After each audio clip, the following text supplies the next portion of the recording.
Well, welcome to Ignite. This is an exciting course. I love teaching the first day of Ignite because it sets the stage, helps you guys understand what the opportunity is here and what the expectations are here. And I feel like I have not done my job if you leave today and be like, this is going to be great. Because that is not my goal. My goal is not for you to leave and be like, this is going to be so much fun, this is going to be great. My goal is for you to understand that this is going to be challenging. This is going to require a lot of effort on each one of your parts. And it's going to require a commitment to yourself, to your future, to your career, to your business, that is going to be uncomfortable. There will be, if you accept the challenge that is going to be laid before you today, it will be uncomfortable at some point. Maybe not every day. There may be some days that you feel like this is great. And I hope that there are, and there probably will be. And there will be days that you say, I don't think I can do this. And that is okay also, because that's a part of it. Nothing that is worth doing is going to be easy. Nothing. There will be challenges, right? Like you've all experienced challenges in your life. And you're not sitting here having never had to work hard to do anything. Like I know that because I've been in that seat too. And in a lot of ways I'm still in that seat. And I hope to always be in that seat.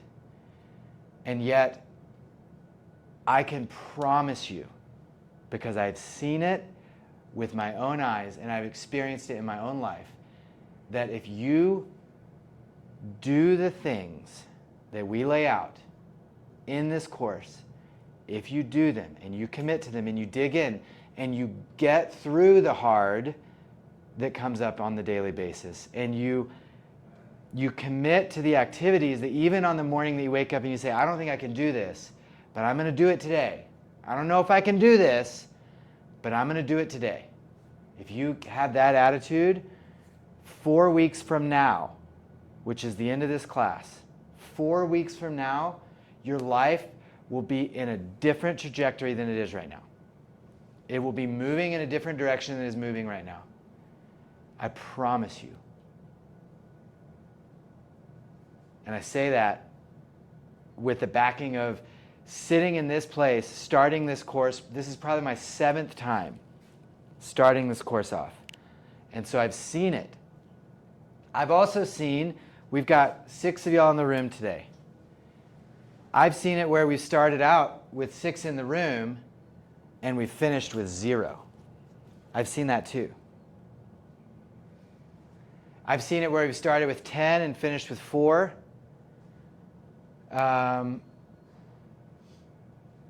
Not all of you are going to commit to this. And that's okay.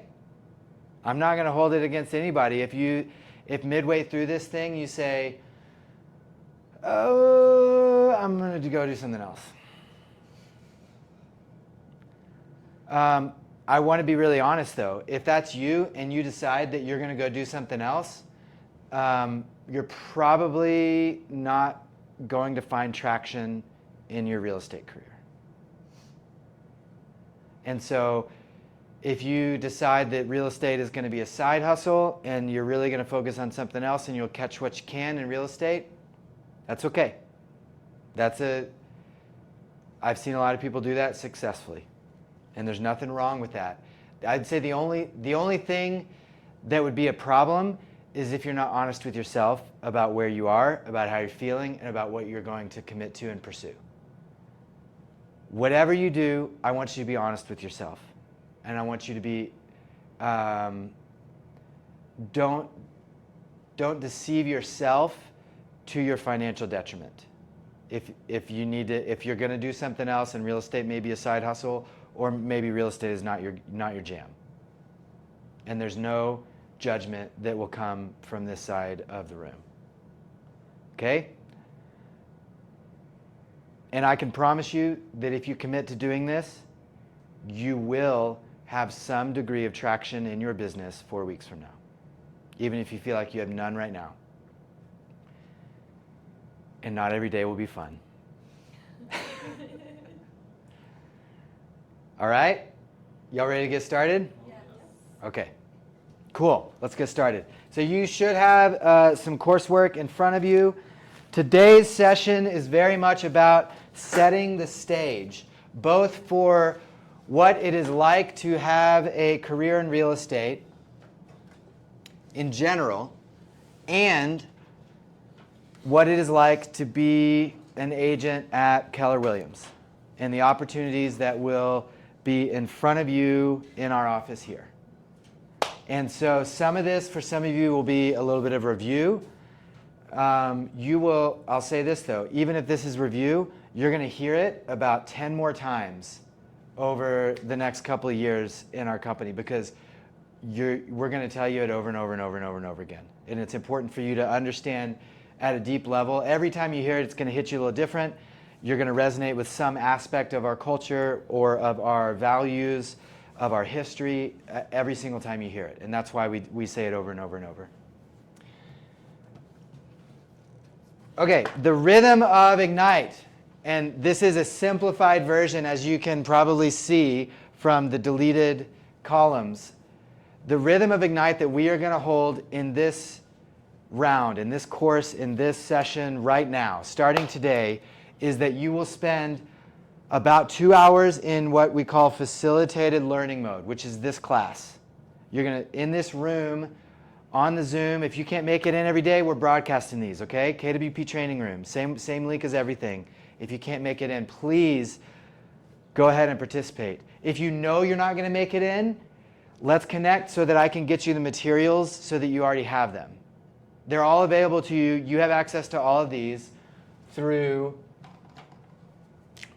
kwconnect.com/ let me see this. I wasn't planning on going into it. Let me see here. KW Connect. You go to KW Connect here.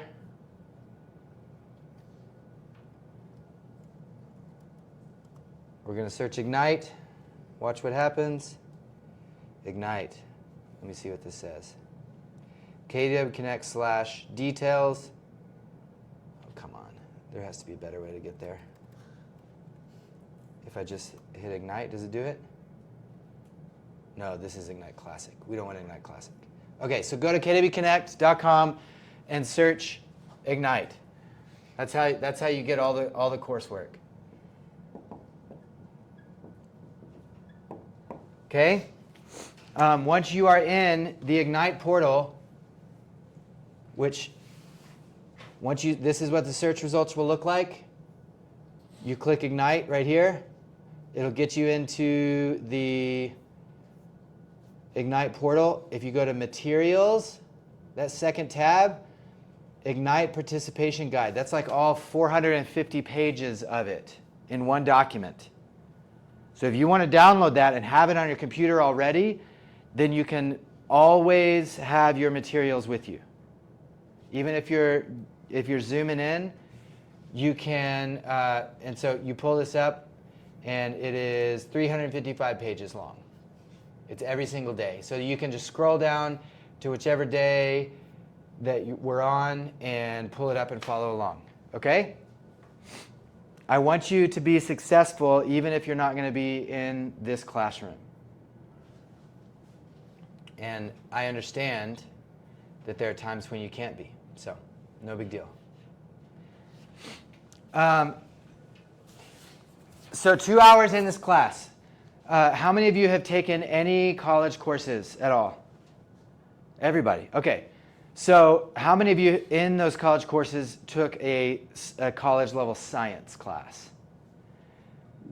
So the rhythm of a science class in college is a little different than most classes because why? Someone explain it to me. Kyla, explain it to me.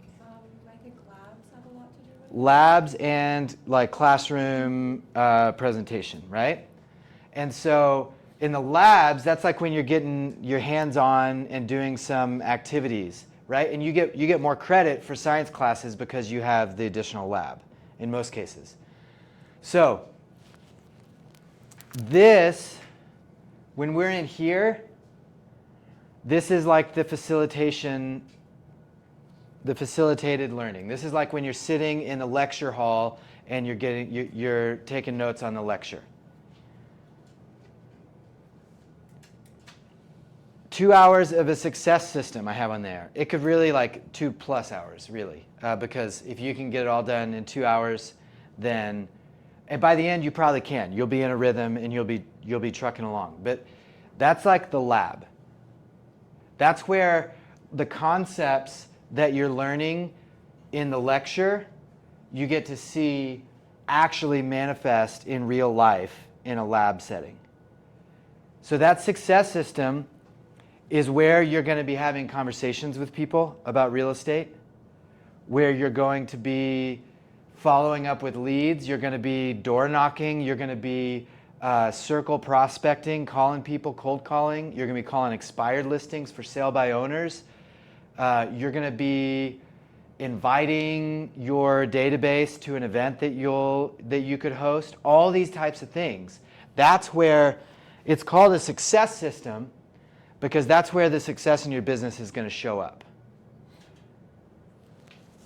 If you're going to do one of the two, if you're like, I'm not going to do both these things, I'm only going to do one. And I know no one in here has that attitude. These are people that are not here that have that attitude. And so we'll put this all on them. If they're going to either show up and do the class and sit and listen to the lecture, or do the success system, which do you think I would prefer that they do? The success system. Why? Because that's what's going to get you business. The results, like this will teach you, the facilitated learning will teach you some things that you should know how to do. Will help you understand more of the process so that you feel more comfortable with it. And yet, when you're sitting in this room learning, there's nothing that will show up in the bottom line of your business that will happen in this room. Nothing that happens in this room will actually get you any closer to a closing. Right? And so if you're only going to do one thing, I would rather you stay in one of the phone booths and just make calls. And if you need to do that one day because that's what you feel like you need to do and not be in class, I would rather you be in the phone booth making calls than be in class if you're going to choose one or the other. Okay? That is where the actual success of your business is going to show up, is in that success system. And we'll talk about that. So we're going to finish today talking about exactly what the success system for Ignite is, because it's different than what we've been talking about every morning at 8:30. And it's not just making phone calls. That's not what the success system is. That's a part of it. That's not just what it is. So if you're like, man, I don't know if I can make another phone call, there's a lot of other stuff going on. That's only one part of it. Okay? And I think that you will begin to see how the rhythm that we're holding in the Market Center in general, this like 8:30 setup, 9 to 11 productivity, will very, very much support your goals in Ignite. I think that out of all the 7 Ignite classes that I've set up on day 1, you guys have the greatest opportunity for success because of what we are already doing at the Market Center. Like, this is your second time sitting through this class. Last time you were here, we didn't have productivity hours, right? Like the rhythm of our office was not that, and so you had to figure out when to do that because we had Ignite from 9 to 11. So I think you'll find that what we're doing, we're setting you guys up for success with what we're doing here already. Okay, Ignite as a course is broken up into 4 sections. And the first of these 4 sections is called Real Estate Expert. This is where you will learn from a broad perspective, what does it mean to be a realtor, a real estate sales professional, a real estate expert. And when somebody says, hey, what do you do for a living? And you say, oh, I'm a real estate expert.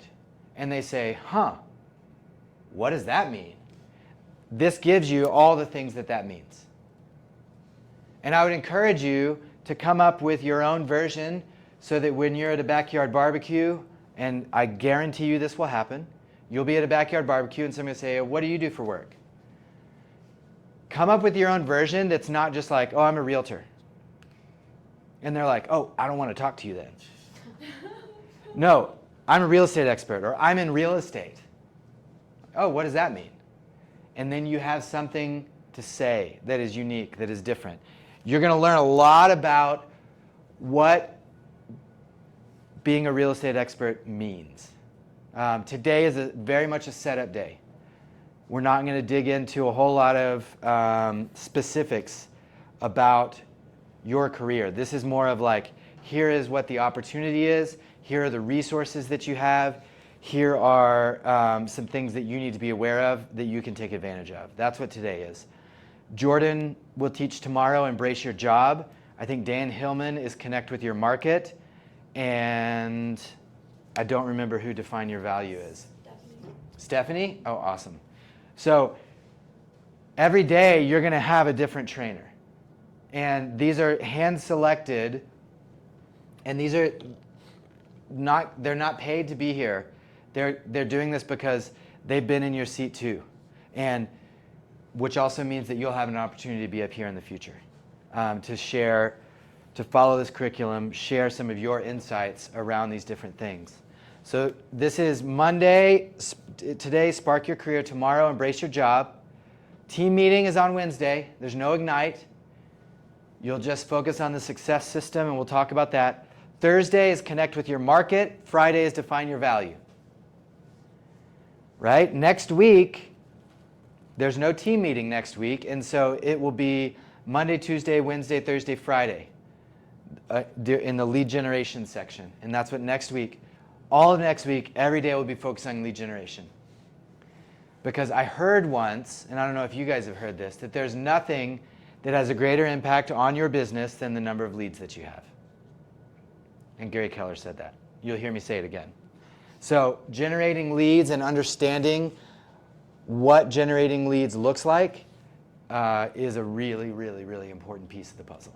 And that's really what you're going to be focusing on for the next 4 weeks, for the most part.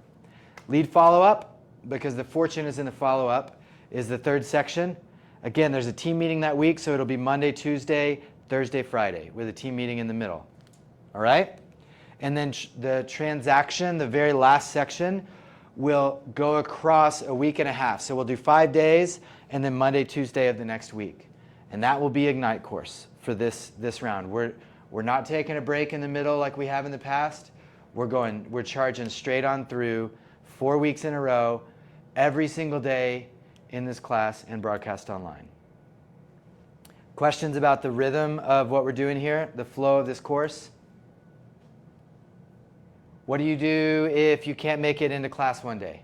Reach out to you ahead of time or go on the command to pull up Definitely. Go on Connect, download it. If you're just not able to make it in, but you're available 11 to 1, tune in. Drop into KWP Training Room. Download the course manual and follow along. Is it as good? It's not as good. I'm going to be honest. It's not. It's better if you're here in person. You get more out of it, and you will retain more. You'll be a part of what we're doing here.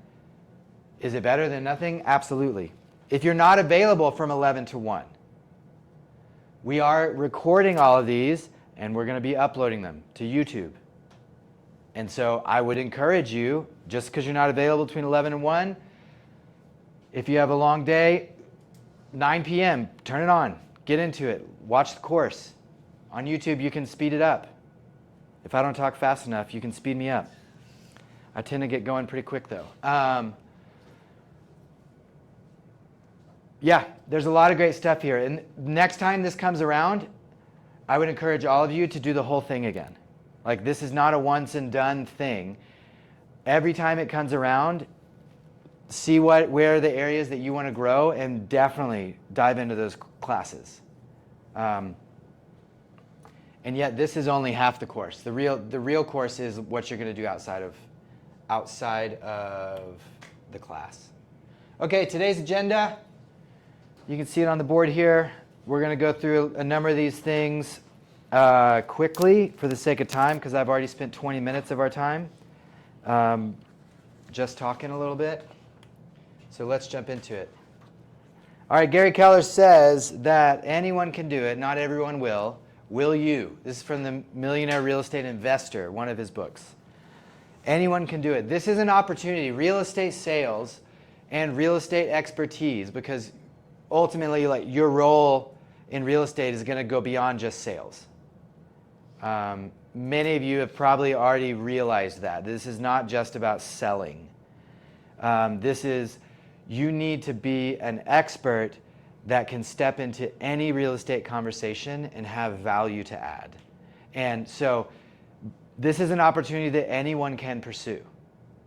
It is not extremely difficult to get a real estate license, which means that it's a low barrier of entry, both in cost and ability and everything. And you can start at zero and build a business that is literally worth billions of dollars. Anyone can do that. Anyone has that opportunity. And yet, 80% of the people that get a real estate license are gone within 1 year. Of those who remain, 50% are gone the second year, which means the effective retention rate in 2 years is 10%. So statistically, there's 7 of y'all. 6 of the 7 of you will not be in real estate 2 years from now. Statistically. I don't believe that statistics represent what Keller Williams does. And in fact, we have a 3 times the national statistic average. At Keller Williams, 30% remain in real estate after 2 years instead of 10%. This is the opportunity, though, that you have to build a great business, and it is completely up to you. No one else has the ability to control this opportunity other than you. And no one else has the ability to hinder it either. Why does my computer do this? It said, whatever. There we go. Okay, how many of you have seen the 6 personal perspectives slide before, or like heard me talk about it by your memory? If you don't remember, then that's fine. This is Gary Keller's simplified focus of his life, into these 6 things. This is the process he uses to understand and maximize his opportunity in all things in his life. And for those of you who don't know a lot about Gary Keller, I'll give you a very, very quick bio. Normal dude from working class parents in Austin, Texas, went and got a degree at Baylor University, pretty pedestrian university, not like Harvard MBA, nothing like that. Got into real estate right out of college, worked for a company, obviously not Keller Williams, another real estate company. And this is when interest rates were at 16, 18% in the early 80s. But he didn't know that was really, really high. He didn't know that there were all these reasons why he couldn't be successful. He didn't know that. And so he just went out and did it. And sold a bunch of houses in the first year out of college by focusing on having conversations. A couple of years into that, realized that he could create a bigger opportunity for himself and other people by starting his own company, and he did. And in 1983, Keller Williams, as a brokerage, was founded. That's 40 years ago. And Gary Keller, as the leader of that company for the last 40 years, he's had other CEOs and things, but he's kind of always been the visionary of the company, has turned it into the largest real estate company in the world.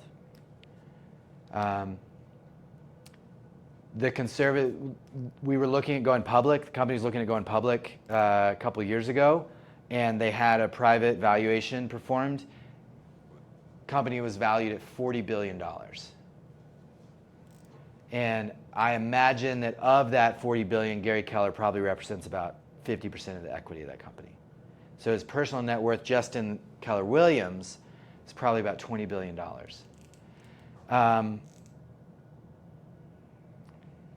If this is the simplified focus process and system that Gary Keller uses to evaluate opportunities and understand where his opportunity is in something, and it's probably worth learning and looking into.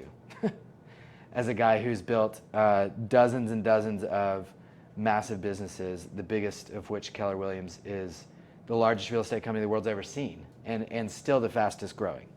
So let's dive into a little bit. We're going to go through these one by one so that you can understand what they are. Commit to self-mastery, the first one that we're going to start with. And as we jump into these are things that successful people do, right? And I use Gary Keller as the example because this is what he does specifically, but lots of people follow this same process who are successful. And if you want to be successful, a good way to do that is to do what successful people do. Like, that's a good way to start on the path to being successful, is to do what successful people do. And so we'll just set it up like that. It's not commit to mastery, it's commit to self-mastery. The difference is that self-mastery is the possession of great skills, great knowledge, skills, and habits that make you the master of you. This is not you learning how to do something. This is you learning how to do you. That's what self-mastery is. What's another word that comes to mind when you just think of commit to self-mastery? There's a particular word that for me has always come to mind, and that's discipline. If you are self-disciplined, you know your goals, you know your strengths and your weaknesses, and you know how to work with both your strengths and weaknesses to seek and master the necessary knowledge, skills, and habits to reach your goals. It requires awareness both of yourself and what you're trying to do, right? And if you know what you're trying to do, you know your own limitations and your own skills, you can operate inside of that to accomplish your goal. And I believe that is true for anyone. If you are nervous about talking on the phone, or this wouldn't be true for anyone in the room. If you have a really strong accent, and there are agents who have done this, that English is their second language, they have even Lana Rodriguez sells 300 homes a year on average, and she has a thick Russian accent. And her last name is Rodriguez. It's funny. A lot of people think that it's like, that's a different Mexican accent than I've ever heard. I was like, well, it's not a Mexican accent, whatever. So she knows that that's one of her weaknesses, and she has found ways to work inside of that weakness to still accomplish her goals, either by owning the accent or by limiting her voice to voice and maybe having other people do voice to voice. She does text message, emails, and then she gets in front of somebody. And in front of somebody, an accent is not near as debilitating to a conversation progressing as it is on the phone, right? So that would be an example of someone knowing a weakness and knowing how to overcome it. But commit to self-mastery is the first of the 6 personal perspectives. The second, I got to figure this out. Second, commit to the 80-20. Succinctly, who can tell me what is the 80-20 principle? And I'll sit here until someone tries. 20% of what you do will give you the 80% Yeah. 20% of what you do will give you 80% of your revenue. 20% of your input gives you 80% of your output. So if you can get clear, and this is universal, this is like any opportunity that you're pursuing. If you can get clear what the 20% is, then you can spend more time doing that. Doesn't mean that the other 80% of the stuff doesn't have to happen, because it does. It doesn't have to be you necessarily that does it. It doesn't have to be prioritized to be the most important thing in your day. It doesn't have to get in the way of the things that are actually going to produce results. So focusing on the 20% of your actions that will lead to 80% of your results. And we're going to talk a lot about that over and over in this course, of how you know what the 20% is. Move from E to P. Okay. This is one of my favorites. This may be my favorite of all 6 of the personal perspectives. Here, let's go full screen with it if we can. So E to P. How many of you consider yourself entrepreneurial? Yeah? We got one. I'm one. Anybody else will own it? Yeah? How many of you want to be entrepreneurial? Right? Okay. There's a thing though, because entrepreneurial, we have like, there's almost all connotations of that word are positive. It's like, that's what makes America, this entrepreneurial vision and attitude. And yet there's also some downsides to just being entrepreneurial. Because when you want to disrupt a marketplace with a new product or service, which is what entrepreneurial means, when you want to be the one to innovate in a marketplace, it requires great creativity, generally. It requires you to take a different approach. And with that, there will be limitations to the success of that approach. There will be pitfalls that you cannot foresee. There will be friction that you anticipate, that you experience that you did not anticipate. And it takes a long time to learn how your entrepreneurial approach can be improved to have sustained success. Does that make sense? What happens is that you have, and every one of us, have a natural ceiling of achievement. And you can see that bar there on the left side. In an entrepreneurial approach, you will bump up against your natural achievement, your natural ceiling of achievement over and over and over again. And the rhythm of that happening is the same. Disappointment, resignation, greener pastures, meaning like a completely different approach to it. Maybe it's a different company that you're with. Maybe it's a different coach. Maybe it's a different workout regimen. Whatever it is, there's like something new that is going to be like, oh, this is going to be the thing that fixes it. And yet, you're going to hit that same natural ceiling of achievement because it's you. You are the limiting factor in your success. And then resignation, and ultimately resignation to something else, like out of in a real estate setting, out of the industry into a different career, into a different job. And I've seen this happen over and over and over again. So instead of being entrepreneurial, if instead we from the beginning think purposefully, which you kind of you may have to set your ego aside, that you're not the savior of real estate, and trust that people who have done it before and done it successfully may have figured something out. And that if you learn from what they have done, you could maybe jumpstart your career instead of having to figure out every single detail and every step along the way. And so by doing that, it requires focus, number one.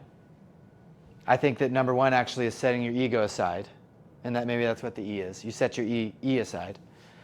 You focus on what it is that you want to do. Self-mastery, these things are coming back up. You focus on what it is that you want to do. You get clear about your goals and your own limitations and your own strengths and weaknesses. Then you employ models. And a model is basically just an example that you can follow. You find someone who has done it before, and you do what they've done. You employ systems. So these are repeatable, documented, so that anyone else could step into your business and say, oh yeah, this is how it's done, because this is how they're doing it over and over and over again. And by employing all these things, focus, models, systems, setting your ego aside, doing it the way that other people have done it to be successful, you will break through your natural ceiling of achievement and instead have an unlimited trajectory of achievement. And when I say unlimited, I don't know how big you guys can think, but as big as you can think right now, you could like 100x that, and that's the beginning of what is possible. Like that's how unlimited the opportunity is by being purposeful in your business. I'll tell you a quick story. There's a woman in our office named Tanya Tolles. How many? Tanya Tolles, PCS Pro Team. Yeah. Did you work with PCS when y'all moved here? Yep. Okay. You worked with Lauren Jordan. Yep. Yep, that's right. Okay. PCS Pro Team. Tanya Tolles got her license, her real estate license, as a brand new agent 4 years ago.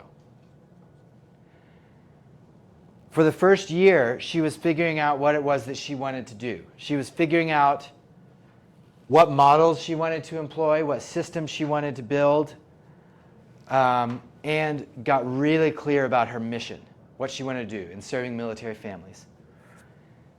And then, after understanding that, like, okay, there's some base models that I can get in place, and I can do this, and then here's some systems that I can run on. Here's some technology systems, here's some accounting systems, here's some lead generation systems that I can use.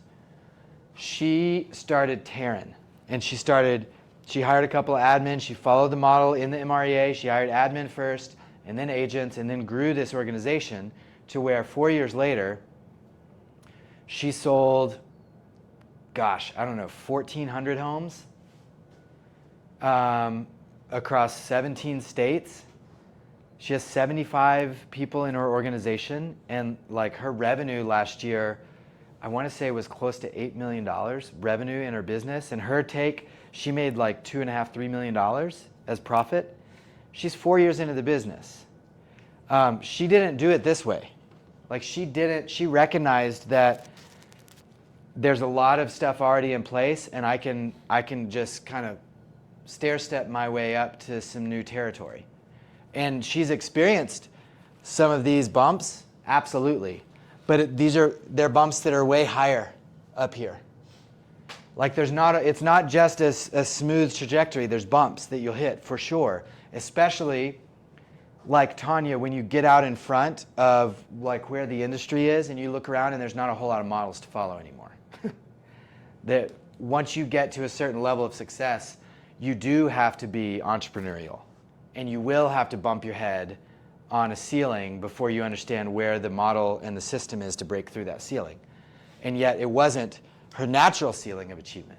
It was some improved ceiling of achievement, dramatically higher, because she was purposeful in the beginning.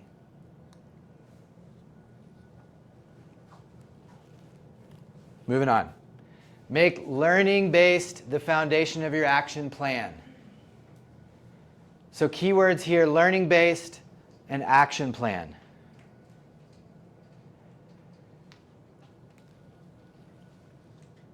The difference between ignorance-based and learning-based. Ignorance-based is knowing for knowing's sake. Knowing, so that would be coming to class and being like, yeah, my real estate career is going great. I'm going to class every day. It's awesome. I sit in there for 2 hours. I've learned so much about like what the real estate industry is. My career's going great. It's not going to show up in your business, right? We've already talked about this today. Learning for doing's sake. Even this last slide. Learning this concept, if then instead you're like, yeah, well, but I'm going to do it differently. I'm going to do it entrepreneurially, and I'm going to do it differently than what this graph is. That's actually not learning for doing's sake. Learning for doing's sake is learning in such a way that you are able to accomplish more because of what you've learned. We all have blind spots. Like, there are things that I do every day that are ignorance-based. I know it. And I'll be the first to admit it. I have very little ego in my success. And I recognize that I am successful in spite of myself. And I want to be learning-based for doing's sake, not for learning's sake.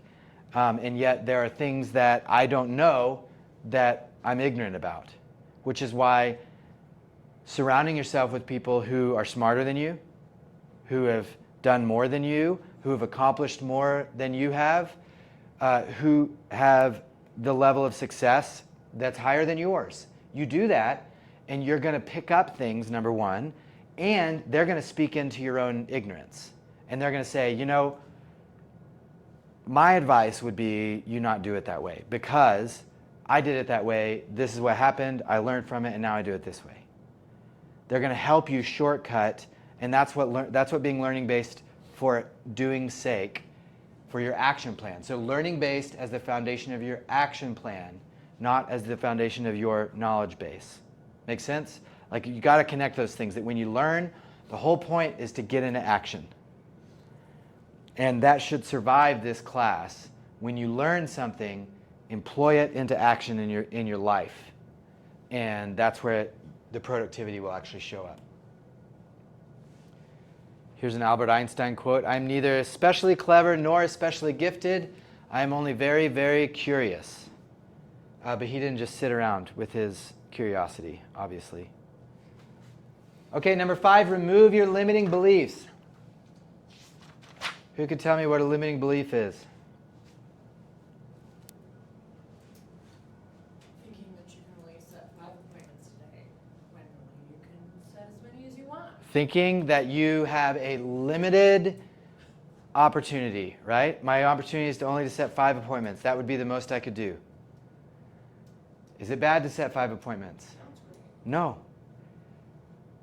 Is it possible to set, has it been done that someone has set more than 5 appointments in one day? Why not you? Right? Yes, we all have limiting beliefs. And I'm sure, I am 100% sure that every one of you have had limiting beliefs in your mind since we started this class today. That it's like, that isn't true about me. Or, I don't know that I could do that. Or, I don't think that that's possible because. And you know what? If you're going to go there, you're absolutely right.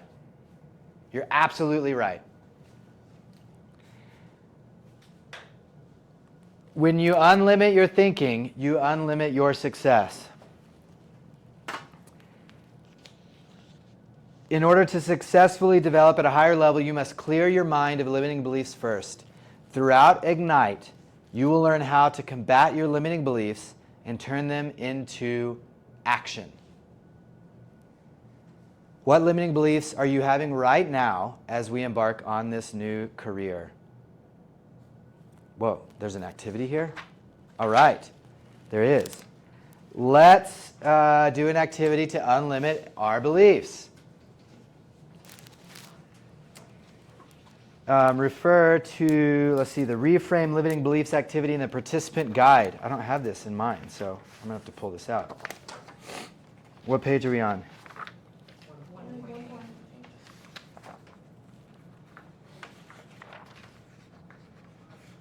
Reframe limiting beliefs. Okay, read the 3 limiting beliefs below, add 1 or 2 of your own limiting beliefs, and then rewrite each sentence into a belief that is positive and will propel you into action.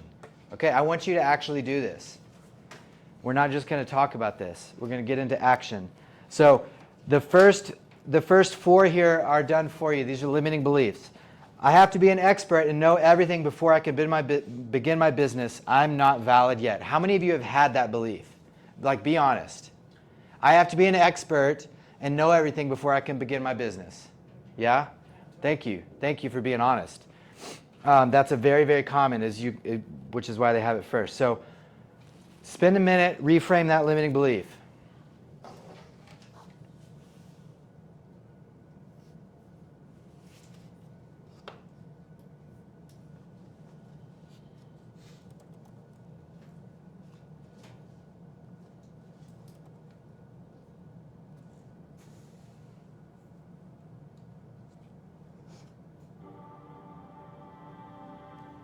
From hardware to software, Oh, come on. Phone 2 is in a tiny...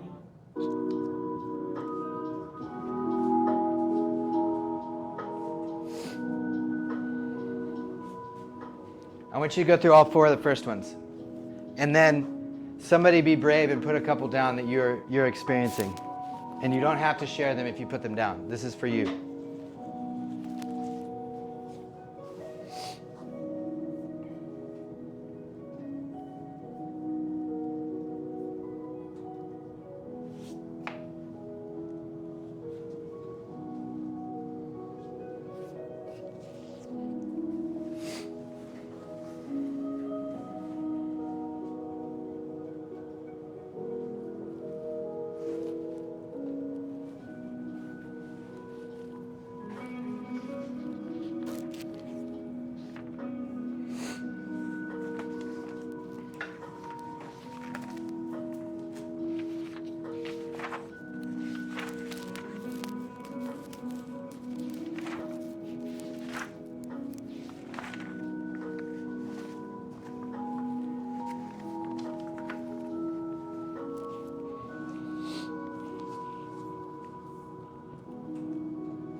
If you're not done with those 4, go ahead and jump down and try and think of one that is maybe crowding your thinking a little bit.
All right, about 1 more minute. Finish up.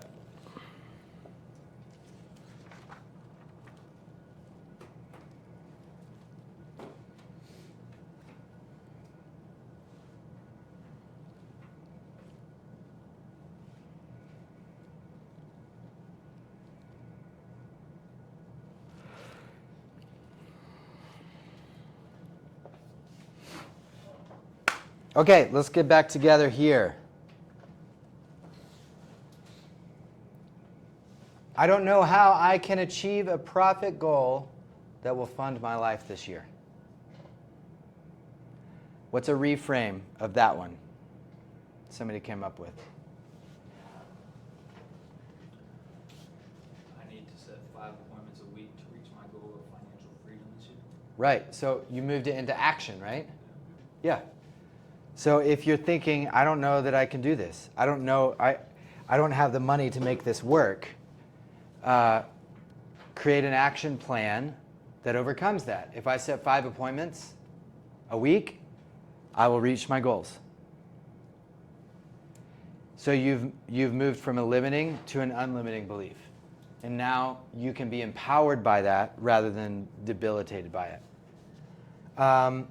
I've skipped the first one. What's a reframe of the first one that we already read that somebody wants to share? Yeah. I may not be an expert yet, but I will learn through experience. Absolutely. You will. I like it even better if it moves into action. What's a way that we can move that into action? Instead, and also, instead of like, I may not be, I said I enjoy oh wait, which one? number 1. The One, first one. okay.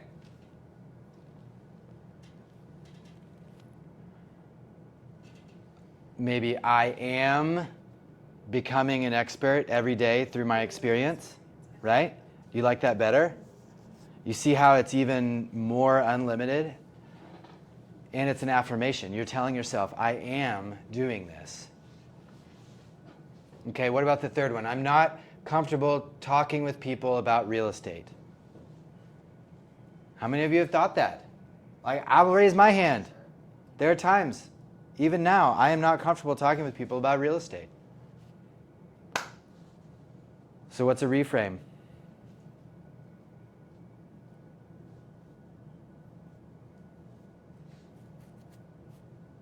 I said I enjoy being comfortable talking with people about real estate. I enjoy being it's just simply turn it around, right? I enjoy being comfortable talking with people about real estate. I am comfortable talking with people about real estate. And you know what? Even if it's not true, if you say it over and over, guess what will happen? Your subconscious mind will make it true. That's how it works. Does anyone want to share? I'll share mine. Let's go. I don't feel like a real estate expert. I don't feel like a real estate expert. Yeah. Yeah, I turned it around and I said, I enjoy being a real estate expert. there you go. I enjoy it. I'm enjoying it every day. Yep. Mine, when early in my career, around that same thing, that I don't feel like a real estate expert, this is what I would say. This was mine. I am growing in confidence and competence every day. I'm growing in confidence and competence every day. I said that. I would say it over and over and over. Anybody else want to share one that they came up with that was their limiting belief? Yeah, I'll do mine. Do it. So I keep up here like you and Amy and Kyle and like a bunch of people talk about hosting events for like buyers or sellers or whoever. Uh-huh. And you mentioned it again this morning with when you were talking about the activities that Uh-huh. we do. And so that's been in my head, like I can't host an event yet because I don't have enough knowledge to field all these random questions that I might get. Uh-huh. So. So how'd you reframe it? I didn't. You didn't? Yeah. That's a limiting... No, that's okay. Yeah. That's a limiting belief. So the limiting belief is I couldn't host an event because I don't have enough knowledge to answer the random questions that I would get. Right? Yeah. That's the limiting belief. Okay, so class, what is a way to reframe Ben's limiting belief of that he can't host an event because he is not knowledgeable enough? You have the opportunity to host an event and get your feet wet on like replying to those sorts of questions. Yeah. You have to have all the answers, but you gotta you can reference it and learn what sort of questions are gonna be asked. Yeah. Yep. The amount of learning that can happen when you get people together that have questions. And there's really, really great way to answer a question that you don't know the answer to. It's like, that's a great question, and I don't know the answer to it. But I will find out, and I will get back to you. And guess what you just did? You just set a follow-up appointment with that person. It's true. Go ring the bell then, right? I will find the answer and I will get back to you. The other thing about events is that you can bring other experts into those events. So if you were to host an event and have a lender and a title rep with you, and they split the bill 50-50 for this event, and you paid $0, you get 20 people in this room and they all have questions about the process, you're like, these guys, they're the ones that know. And then who looks like the rock star? You do, because you have a great team, right? You don't have to know everything. You just have to know how to get the information when you need it. Yeah. Thank you for sharing that. Anybody else before we move on? Okay. Are you sure? Going once? Any other limiting beliefs out there? All right, let's move on. The last of the 6 personal perspectives is be accountable. What comes to mind, or what does being accountable mean to you? Say you're gonna call. If you say you're going to call, call. Do what you say you're going to do, right? Be there at 11, not 11:15. Okay. That's also, you could say that's being dependable. What about being accountable? I feel like accountable is a little bit different. If you say you're gonna have productivity hours between 9 and 11, you better be here for your productivity hours between 9 and 11. Yep. Yeah, I think it's very similar to being dependable, but accountable is really like you're being accountable to yourself, right? It's not just being that someone else can depend on you to do what you say you're going to do. Those go into being accountable.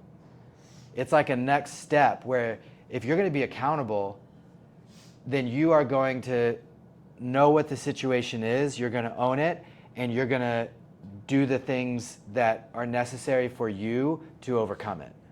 It's like you doing the thing, and you being able to trust yourself to follow through with the thing is the way I think about it. There's a number of ways that they frame this. So accountable is first and foremost an attitude and an approach to your entire life. An accountable person says, everything in my life is a result of my choices and actions, and I own my life. I think there is a dramatic deficit in the amount of people who are willing to say that right now. And I don't know why. I don't know what happened so that people are not accountable to their life over the last decade. It feels like, though, that everyone wants someone to blame for their life. And let me be the bearer of bad news to you if that's how you feel. You are the only one to blame for the way your life is right now. You can say, well, but this happened. Yes, and you responded in this way. Well, but this happened, and you responded in this way. It is the choices that you have made to get your butt into the seat here today. And it will be the choices that you make moving forward that determine the success that you have moving forward. That's what being accountable is. Don't let anyone take that away from you. Don't let anyone say that it is not your choice to do this or to not do this, because it is. You can only give that away. It can't be taken away from you. You can give it away, though. Accountability is a tool for continually changing the result in your life in those areas that matter the most, the 20%. Accountability is a tool for continually changing the results in your life in those areas that matter the most. The person who is accountable in their 20% says, I own my life, and in certain areas, I want to continually improve my results. I will be purposeful. I will be learning-based to continue improving. Doesn't say any of that up there, does it? Ignite will provide you with the tools to develop and cultivate your accountability to be successful.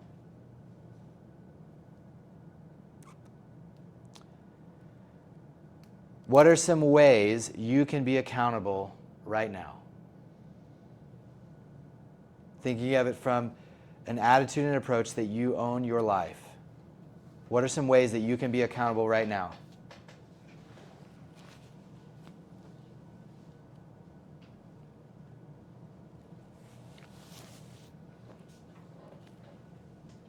Time blocking your day to day. Time blocking your day to day. How does that make you accountable?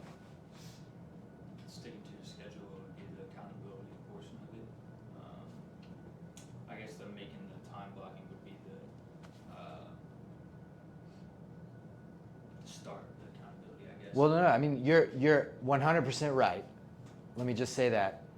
Showing up. From the perspective of owning your life, how does time blocking make you accountable? From the perspective of that you own your life.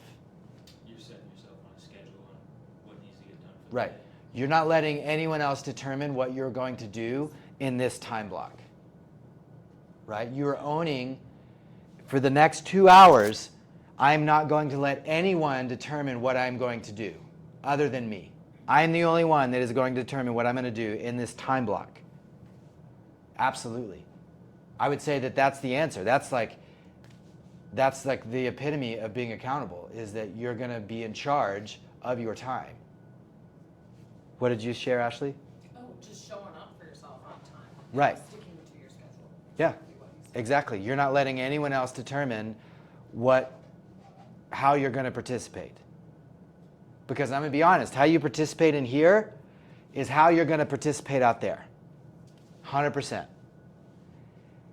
If you show up late, you don't do the activities, and you kind of, you're half in, half out in your mind, that's how you're going to be out there when it really matters. And so if you're accountable to not letting anyone determine for you what your opportunity is, then you're going to be the one to determine it, right? You're not going to let anyone else determine it for you. I think that's a big part of it, is that you are the one to determine it. Okay. Ahas. We just went through the six personal perspectives, and this is the first of hopefully about 500 times that you'll go through them. I've gone through them. I bet I'm on about 350, so I got 150 to go. Takeaways here. Take a breath. First of all, stand up. Big breath in through your nose, out through your mouth.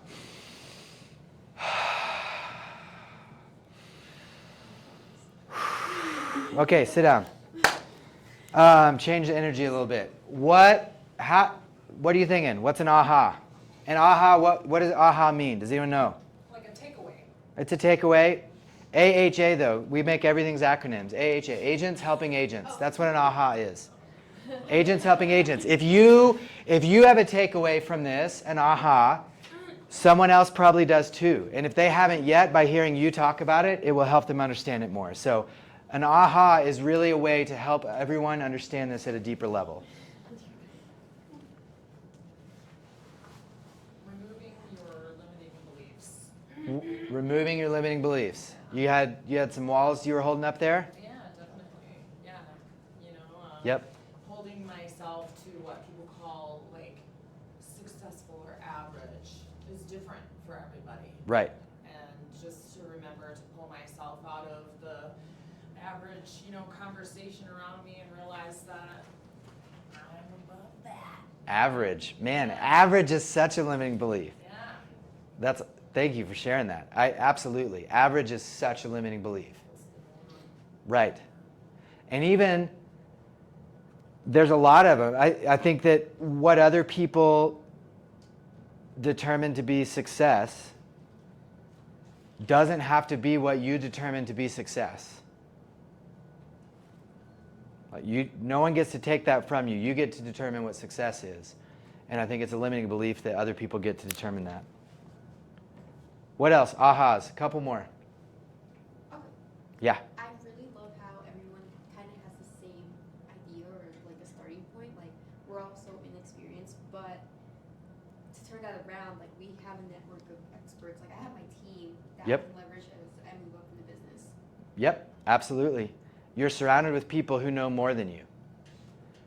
That is absolutely true right now. And I would encourage you to always surround yourself with people who know more than you. And always feel like that you're the imposter in the room. I've been doing that my whole life. And That's real. no, it is. Yeah. If you don't feel like the imposter, then you're in the wrong room. As you grow, if you don't feel like the imposter, you're in the wrong room. You should always surround yourself with people who know more than you and feel like, man, I don't know how I got into this room, but like, I hope they don't make me share. So about my liquor store. Yeah. Yeah. No, thank you for sharing that. What else? Ahas. Second time through. The 6 personal perspectives. What's your aha this time around? I would say just actually being accountable, actually putting in place what you say you're going to do. I think that's something that myself and a lot of people also struggle with. You can say everything you want to do, but really putting it in place and being accountable for yourself is the main thing. If you're not going to do it, then it means nothing to you, essentially. Yeah. So, man, connecting the definition that they put out, which is like you owning your life, you being the one to determine your life. Don't let yourself pull yourself away from what you said you're going to do. That's really what it is, right? Like, don't let yourself not follow through. Because letting someone else turn you or determine what your opportunity is or whatever is one thing, but let you yourself being the one to pull yourself away, like that's it. That's what accountability is. You got to follow through for yourself. Anybody else? Ahas.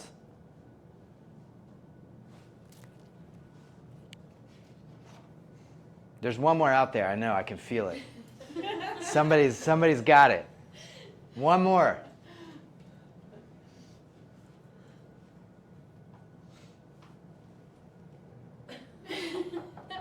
There's one more. Where is it? Who's going to share it?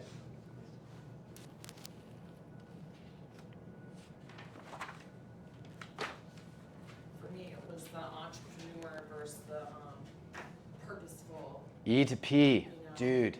trajectory. And I'm fairly new, only a couple months in, but no excuse. I feel that, and so that was a huge breakthrough for me because Yeah. I'm like, I really can't approach this the way that I'm used to, and Yeah. that is scary for me. See, but also it's freeing. Like, feel the freedom in that. You don't have to be the one to determine exactly what to do. Right. It's already, the path is there. All you have to do is walk the path. If you're an entrepreneur, you have to be the one to come up and have the answer for everything. If you're purposeful, just do the damn job and do it. And that's it. And watch the results because they will show up.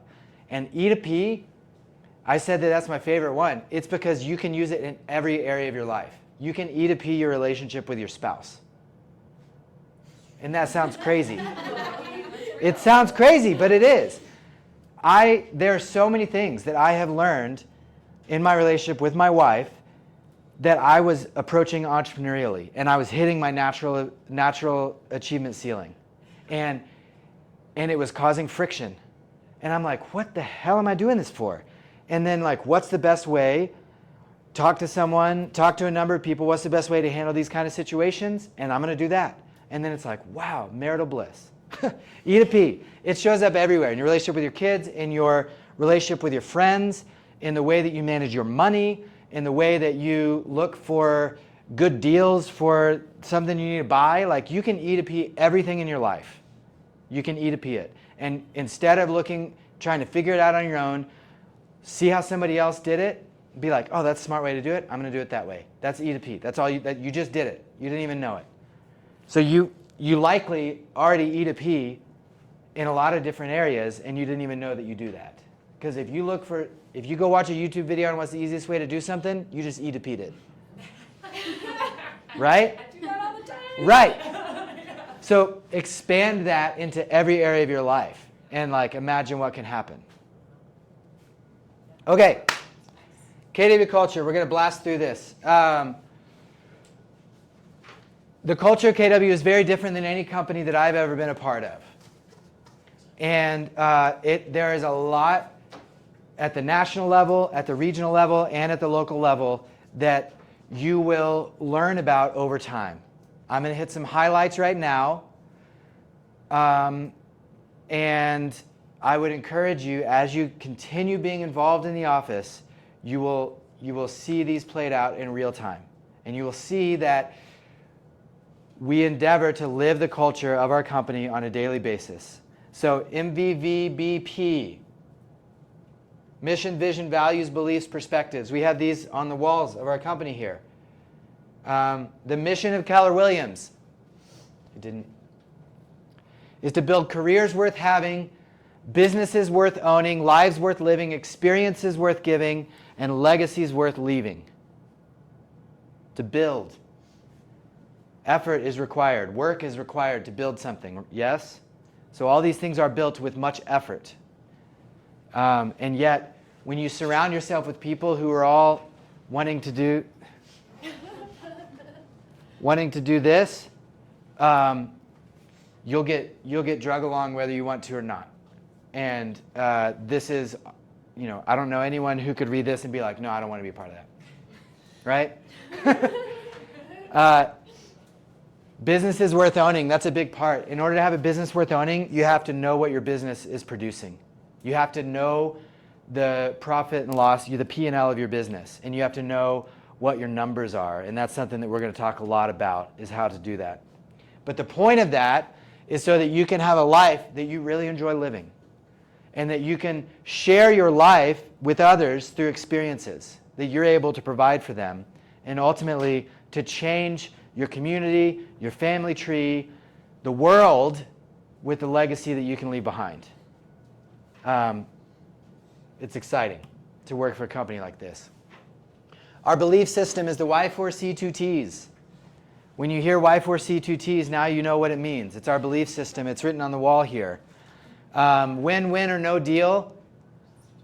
Integrity, do the right thing. The 4 C's. Customers always come first. Commitment in all things.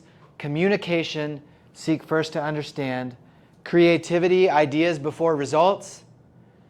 Teamwork, together everyone achieves more. Trust starts with honesty. Equity, opportunities for all. And success results through people. In the end, you won't be remembered by what you accomplish. You'll be remembered by what you accomplish through other people. Because it's a lot bigger than what you can accomplish. And that's where success is. So these are the beliefs of our company, and we will dive into these more and more over time. I'm not going to go too deep into them today. Red Day. Who participated in our Red Day? Yeah? So Red Day is our National Day of Giving Back. It's usually in May. It was rained out, and we hosted it in July this year. The entire company sets aside the second Thursday of May to renew, energize, and donate within the communities we serve. So the last few years, we've partnered with an organization called Partners in Hope and Housing. They do a lot of amazing things in our community to help families on the verge of homelessness and provide resources for them to restructure their lives, get back on their feet, and then launch back into independence. And we work with them and probably will continue to for Red Day. KW Cares is an organization of philanthropic arm of KW that all KW associates are qualified to participate in if there's need. A lot of what KW Cares does is emergency response. So for hurricanes, wildfires, earthquakes, things like that, KW Cares will send a massive team with a lot of resources into those spaces to meet the needs of agents who are in those communities. Because we're there's 180,000 agents across the United States associated with our company. If there's a hurricane that hits the Florida coast, there are agents that are disrupted by that, absolutely. And KW Cares will step into those situations to meet the real needs, short-term and long-term needs of those agents, including income replacement. The other thing that KW Cares does is provides emergency response in one-off scenarios. So this would be a one-off disaster situation. Your house burns down, terrible car accident, things like that for you and your direct family members. Also, unforeseen medical situations. And we've had people in our office, a couple of different people over the last few years, that have been able to take advantage of the grant offerings from KW Cares because of extended hospital stays due to illness and income replacement, and it to the tune of like $60,000 or $80,000 that where KW Cares wrote a check. Here you go, income replacement.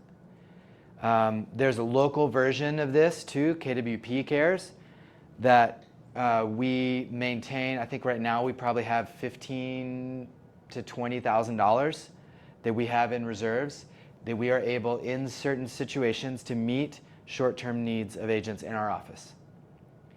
And the culture committee of the ALC is the one that operates that account and makes the determining vote on whether this need is going to be taken care of. These organizations are supported by agents. And the way that most agents support these is by making an automatic commission deduction. And you can sign up to do that through Command. You can fill out a form that Olivia has, and you could, set aside $10 out of every closing that would go to KWP Cares or KW Cares. That's the way the majority of the income for these organizations is from automatic commission deductions. So that's an opportunity you have out there. KW Kids Can is a national organization that helps empower young adults to unlock their greatest potential. It basically is a scholarship program to help kids get connected, and kids really like late teen, early 20s, young adults, college-age kids, to take a couple of courses associated with KW to understand what the opportunity is in their life in a way that they've never seen it pitched before, because maybe they were in an environment that just created limiting belief after limiting belief for them, and kind of unlocking those and helping a 19-year-old who grew up in a really bad situation to understand, like, wait, I don't have to stay here? That's cool. And it's an amazing organization. We're going to keep going. KW is great. So Connect, we already talked about. This is just, when you get onto Connect and you download the Ignite stuff, like we already talked about, poke around. Like maybe time block 15 minutes to go look around on KW Connect and see what's there. Because there's so much information there that it can be hard to know what information is there. And if you play around with it when you're not looking for stuff, you'll stumble across things and you'll be like, oh, wow, that's an amazing resource. And it's probably a resource that maybe I don't even know about. So there's a lot of great resources on KW Connect. So I'd encourage you to start there if you're ever searching for things. Local and regional training. Oh, see, what is going on? There we go. Sorry. Local and regional training. There are a lot of great classes that we teach in this room. We filter the training calendar by using the bold law, don't mistake movement for achievement. I am not going to stand up trainings in this room that are going to be busy work, that are going to waste your time.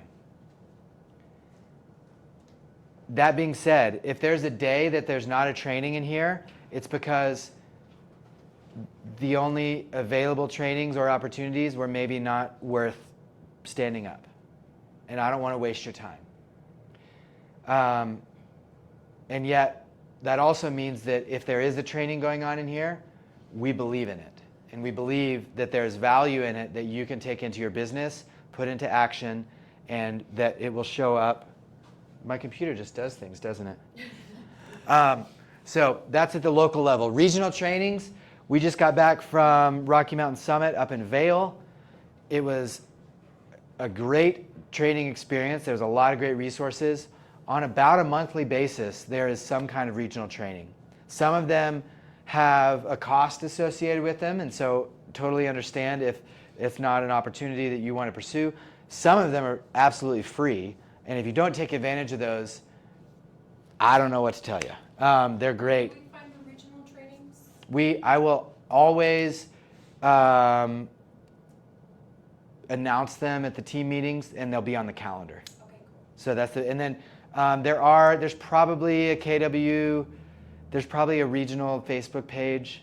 I don't really do the Facebook thing, so that there probably is a regional Facebook page. There is an Eventbrite's page too. If you just search KW Colorado events, you'll find an Eventbrite page that has everything on it. There's 2 big conferences a year. One is in Austin, Texas in August. It's called Mega Camp. And it's an amazing event, a 2-day event. Family Reunion moves around. This next February, it is in Vegas. There's really only about 5 convention centers that are big enough to hold, because it's like 25,000 agents that are showing up to this event, to Family Reunion. So it moves around the country. It's a 3 to 4 day event. And the tickets for these is usually about $800 for the ticket for the event, plus travel, plus food. It's a lot. It's an investment. And having participated in these for the first, I went to Mega Camp in 2013. That was my first conference, 2013. So 10 years. And I've probably in the 10 years that I've been with KW, I've been to probably 15 out of 20 of these events. And it is absolutely worth the investment. Budgeting for these out of your closings is a great way to do it. As you start closing business, setting aside $500 and saying like, okay, I need $2,000 to make this event happen. I'm going to set aside $500 per closing out of 4 closings, and now I got my budget to go do this conference. And the takeaways that you will have from this will absolutely 100% produce more business for you. You had a question? That's what I was gonna ask you, is what are the takeaways at events like this? Are you getting a lot of? Incredible, yeah. So Family Reunion, there are probably, at family reunions, there's like main stage in the morning and then breakouts. And there's probably 100 different breakouts that you could go, and some of them are repeated. A small room setting. So like anywhere from 50 to 400 agents in a room talking about a specific topic. And it could be a panel with agents, or it could be an expert on a specific topic, or a demonstration on how something works. The main stage is usually Gary Keller or Mark King or Jason Abrams, like one of the leaders in the company, interviewing agents or demonstrating how something works, or doing like a deep dive market overview. So plus all of the other stuff. There's all this like surrounding energy that happens in events that happen outside of the conference that are they're great. Keller Williams University, there are a handful of curriculum. Ignite is one of them that are accredited, quote unquote, through Keller Williams University. That's not like a true university. It's like just what we call the learning module inside of Keller Williams. Throughout the year, we will put forth, a dozen or so of the KWU courses, either at the local level or the regional level, and we'll continue to remind you about those as they happen, because making learning-based the foundation of your action plan is a really important aspect of this. So never stop learning. And then BOLD. I've talked about BOLD a handful of times. You heard me quote BOLD laws all the time. BOLD is an 8-week course, 1 day per week. It's an all day, 1 day per week, that makes Ignite look like Little League compared to the major leagues. BOLD is like the next level. If what you're experiencing in Ignite and what we're going to talk about for your activities is Little League, then yeah, the majors is BOLD. It is like next level, kick you in the butt, get you into gear, and like resource you with the emotional support that you need and the tools that you need to do this really well. There's nothing in this company that changed my life more than BOLD. I've taken it 4 times. And there is one going on. There's one starting in October, and then we're probably going to stand one up in January. So it's $800 to take the course.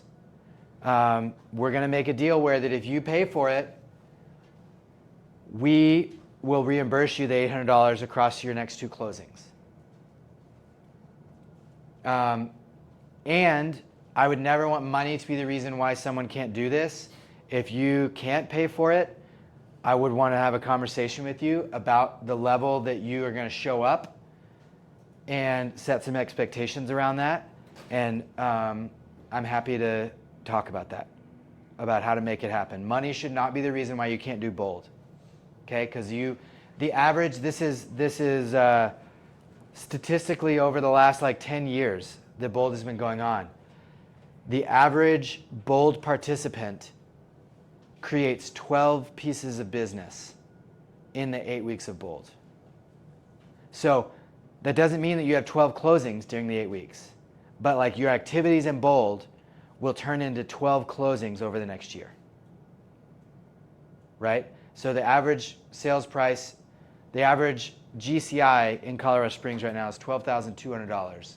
So 12 times $12,200 is what? 146,400. There you go. I did that quick. Wow. $146,400 of GCI based on average price point from the 8 weeks of bold. Does that sound fun? Yes. It sounds fun. That's awesome. I was going to say no. No way does that sound fun. So October? Where at in October? I'll get you info. Partners is the one that's hosting or that is sponsoring that bold. We're going to sponsor the one in January. I'll get you the info on it. Okay. The team meeting on Wednesday. I'll present all the info for bold. Okay? I'll have everything you need. And it is life changing. I'll tell you that. And a couple times that I took it up in Denver because I was with an office in Denver before we launched down here. And it's like there's so much that is going on emotionally, spiritually, like so much going on that you deal with that like I would have to pull over on the side of the road because I would get like, I couldn't see through my tears on the way home. Yeah, no, for real. So it is a lot, and when you do it, your life will change. The Command app, you should all have that. If you don't, please download it. KW Command, you'll find it there. It's the mobile version of Command, the full platform, and you can do a lot of functionality through it. I would encourage you to learn and incorporate our technology into your business. The KW app, if you don't have this, the search app, this is like the consumer-facing app. If you don't have this and use this on a daily basis as your search tool, then shame on you if you're still using Redfin or if you're still using Zillow. Are you still using Zillow? Never. Are you still using Zillow?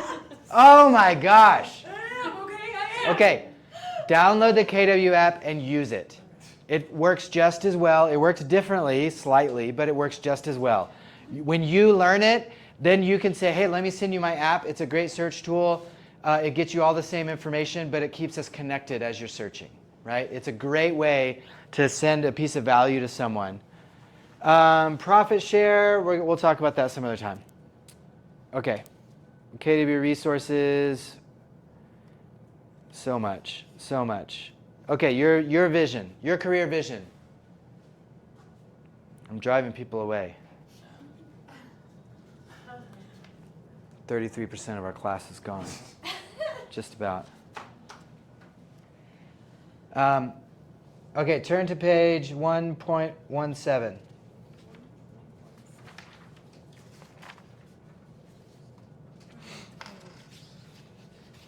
Is there like a whole bunch of pages missing in here?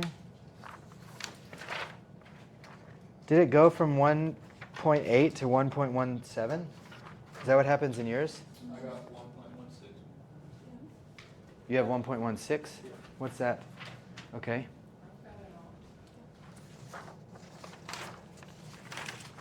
Mine was out of order. Okay. But it does go from 1.8 to 1.16. And beyond. Okay. But there's not a 1.9. I have 1.9. You do? Yeah. I have everything. Okay. I got 13, 14, 15, 16. We just left off on 1.12, and now. No, we're I know. jumping to- Okay, good. Okay, it's in there. It's just not in mine. That's fine. So 1.17, right? 1.17. And we're going to come back to 1.16. I'm changing the order on these. And I wanted to, I think we're going to keep going. Okay, your income goal. This is your vision. So this is where we're going to start setting some goals. We have 30 minutes. And I'm committed to getting you out of here at 1. So the way that we're going to do this is following this exercise here. So line A is your net income goal, which is how much money you want to make this year before taxes and operating expenses. So this is basically like your top line revenue for your business. The other things, well, no, because let's do it this way.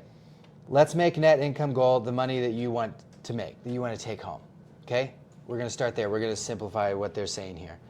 We're on 1.17 in your packet. So this is how much money you want to take home. Obviously, you'll have to maintain your taxes on your income after this, but this is the net income goal. So in this example here, they have that at $100,000. Line B is the maximum amount that you can spend to pay the market center, which as a solo agent, $18,000 cap to the market center plus a $3,000 royalty to Keller Williams, that would be $21,000. If you're a team agent, that could be a different number, because a lot of team agents have a lower company dollar cap. So I'm going to say 21,000 because that's. And then business expenses, how much is it going to cost you to all the things that you want to do in your business, the marketing expenses, the things that you can write off, your car, travel, insurance, all those kinds of things that you can write off and your business can pay for. Put a number down for that.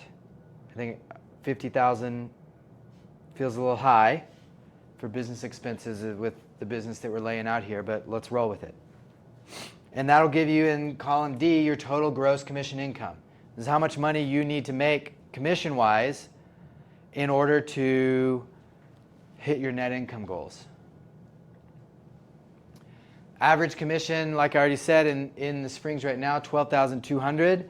If you want to be conservative and say $10,000, that's probably a good number. To say $10,000 as your average commission instead of $12,200, which is our brokerage average. So then you take total gross commission income divided by your average commission, and you get your annual transaction goal.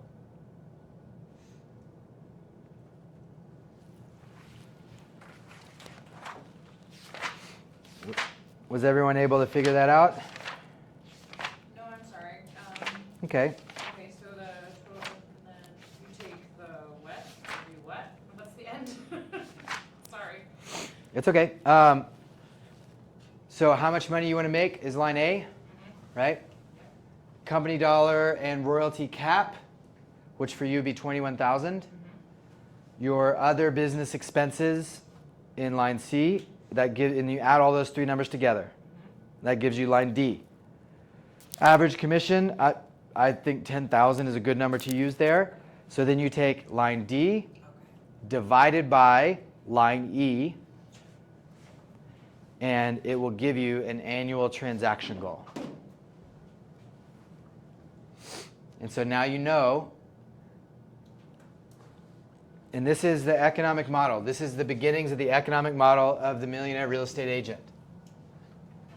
And we're going to get super into this over the course of the class. But if you have, let's say that you need 20 transactions. And we're not going to do this exercise with everybody. This is the simplified exercise we're doing today. If you had 20 transactions, you know that in order to have 20 transactions, what comes before a transaction? What's that? Leads. Leads, they come way before. What comes immediately? Before you have a closing, what has to happen? Contracts, right. And you can imagine that when you get a house under contract, it's not guaranteed to close, right? Right. So you're going to need more than 20 contracts to get 20 transactions, right? So maybe you need 25 contracts to get 20 transactions. And then before you can get a contract, you have to have agency, right? Agency agreements. But not everyone that you have agency agreements with is going to actually turn into a contract. You're not going to get them all under contract. So maybe you need 35 agency agreements. And before you can have an agency agreement, you have to have what? Appointment. And not everyone that you meet with is going to choose to work with you, right? So maybe you need 50 appointments. And before you have an appointment, contact. Not everyone that you talk to about meeting with you is going to want to meet with you, right?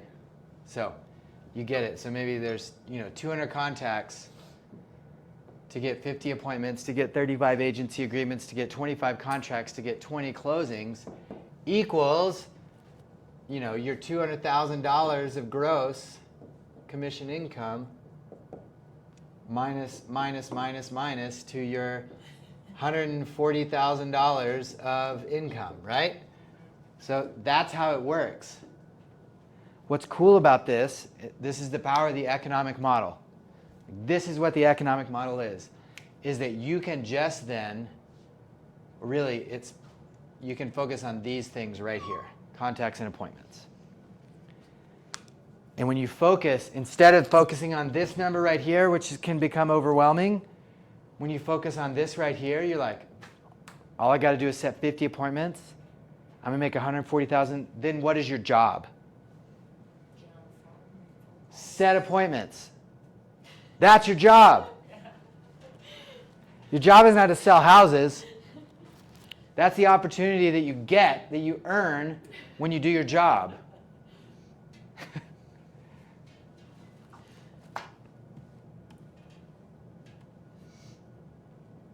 All right.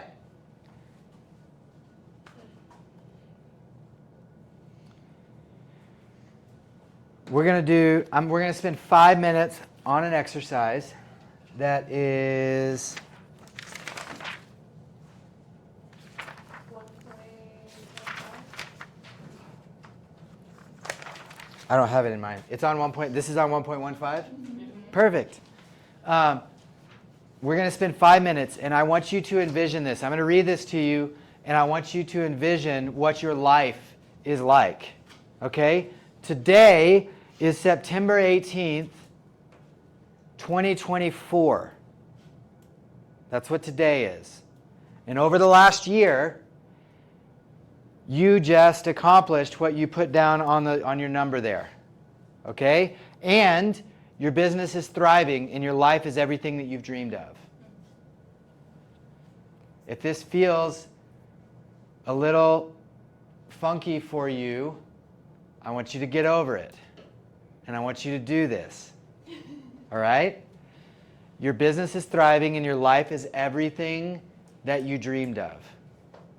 Your customers rave about the experience and value you provide, and they think of you when they have a real estate need. Your family and friends are so proud of your success, and they're consistently referring business your way. You're helping others live their dream of owning a home because you are focused on helping them get what they desire. You're building the foundation and momentum for your entire career and gaining relationships and experiences and the income that you desire. You're the top agent in your market center or the rookie of the year. If you're new, you're the rookie of the year. You're poised to hire a part-time assistant to handle the 80% while you take care of the 20% that grows your business. You are on the path to, I want you to take it over from there. And we're going to spend 5 minutes. I want you to write a little bit about how this feels, what you're doing.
One more minute.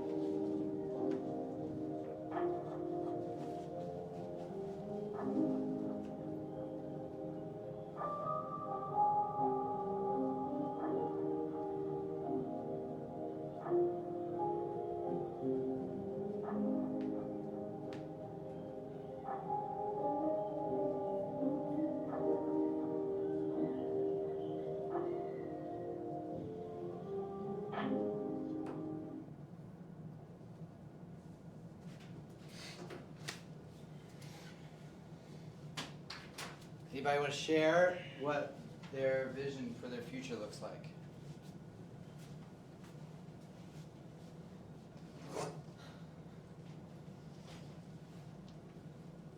I'll share. Let's hear it, Ashley. Alright. Since you were on the path to, and I changed it as if I was speaking first person. So, building my brand, I am everywhere on social media. I serve at least 36 families a year. My referral base in Michigan is so big that I can pay to grow my business in Colorado exponentially. When someone Googles PCS Colorado, my headshot comes up. I will fill the hall with other agents I work with and begin a team. Love it.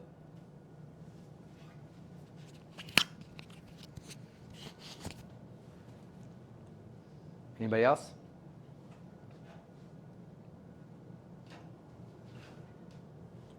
So I want you to take what you just did, and we're going to distill it down to a couple of things that matter the most to you. Gary Keller says, to achieve success, you need motivation and inspiration for doing it. Your big why. This is a concept that a decade ago was novel. Like this idea of like understanding why you do something. It's become pretty prevalent in a lot of places. Companies are really upfront about this is why we do this. Honestly, like I think people expect to know why you do something now. Not just what you do or how you do it, but why you do it. And so on the bottom of 116, there's a little section for your big why. And it's a little section because your big why is a simple idea. It's something that is the reason. So the number that you wrote down that we're going to talk about in just a minute with your big life, kind of the way that your life feels when you envision this success a year from now, the reasons why that is important to you, that's what's here.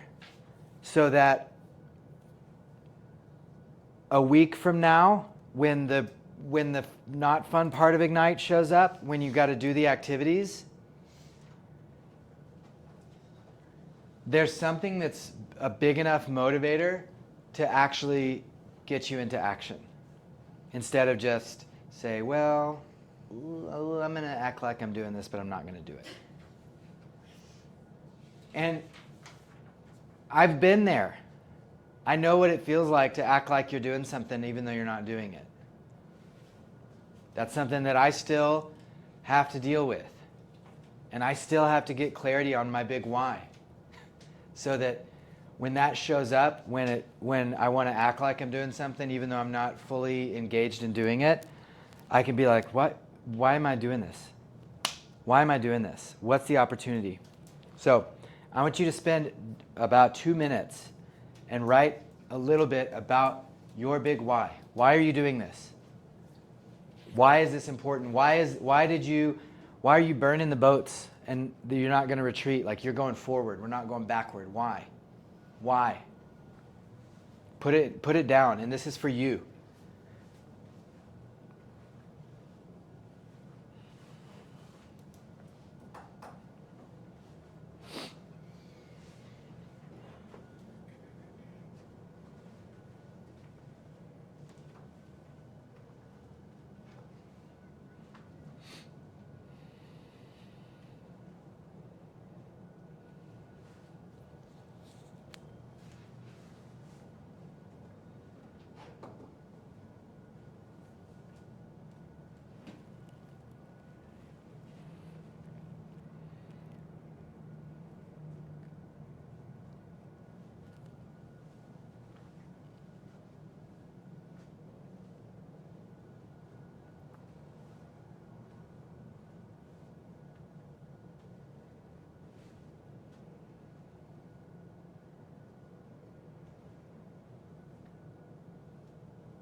So for me, mine is to be able to choose to work or not work in any given season and it not have an impact on the quality of life or the wealth trajectory of my family. Not on any given day, not on any given year, but in any given season. I could take a season off and focus on other opportunities with my family than just having to work. That's mine. That's my big why. I used to just be my family. And if you wrote down your family or something about your family, that's totally fine. There's nothing wrong with that. I had a coach, and this was like a moment that I will remember in my career when I said, oh yeah, my family's my big why. And my coach said, well, yeah, but you'd be kind of a shitty dad if you didn't say that. So like, what's something bigger than that? And I was like, dang. And he wasn't saying I was wrong. He was saying that like, that's a default answer. Like, give me a real answer. Like, think about it more. If it's your family, like, have a big why that describes something more about your family than just like your family is your big why. And that was, I needed to hear that. And it was important for me to get clarity of like, what about my family is my big why? And it's to be able to choose to work or to not work in any given season and it not impact the well-being and the quality of life that my family enjoys. That's it. And so that's what I'm working towards. And one day I hope to be able to say, good luck with Ignite. I'm not going to be around for the next month. It can fall off. You guys enjoy. I'll see you later. That's what I hope to do someday. And we'll get there, right? Anybody want to share their big why? I'm not gonna pressure anyone to. Big whys a lot of times are deeply personal, and I want you to be able to enjoy that. And yet, if you want to share it, I would love to hear it. My son's delayed, so I constantly worry about his future and whether or not he'll be able to provide for himself. Yeah. So he's definitely part of my big why. I will leave a legacy for my children where they'll never struggle financially. Right. So then the power in this, if I can, and I see like there's some emotional rawness here, and I appreciate that. There is in mine too, is that when you wake up one day and you don't want to do it, or you have a hard phone call to make and you don't want to make it, or you had the third contract in a row fall out and you're ready to quit, that's what drives you through it. Is it because that being accomplished is on the other side of the hard steps that have to happen between now and then. And if along the way you're like, this is not the path to my big why, that's also really, really helpful to know. And there's not any judgment if this is not the path to your big why. There's not on clarity towards that is what this exercise is about, is understanding that. But thank you for sharing that. Anybody else?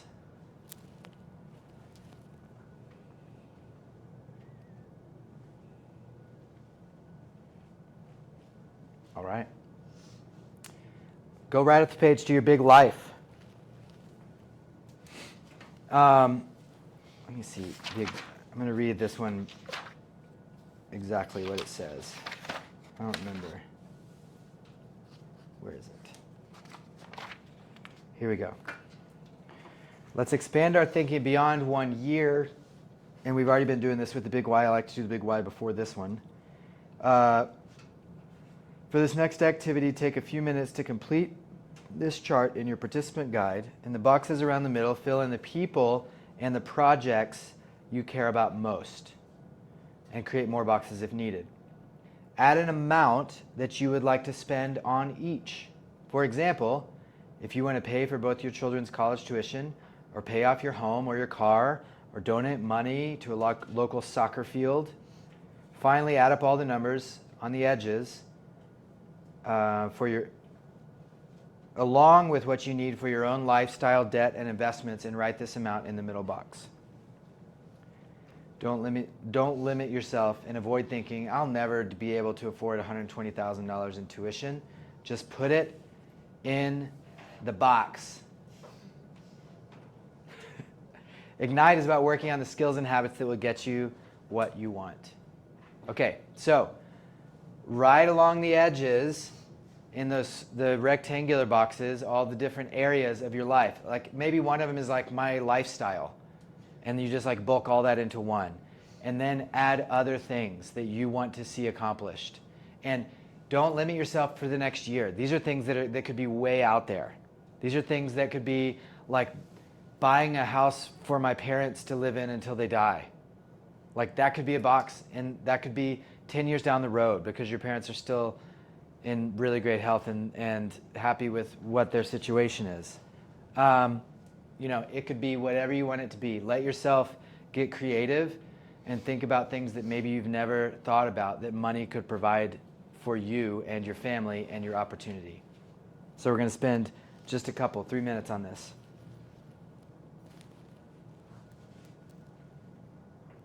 You got one more slide.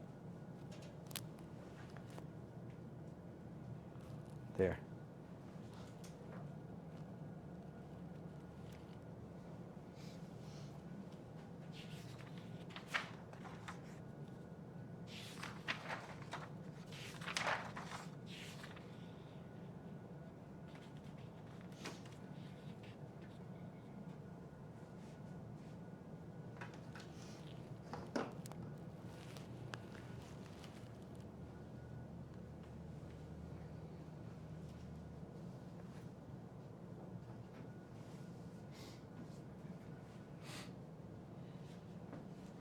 And if somebody has donate a cat habitat for $5,000, then you win a prize, because that was the example given.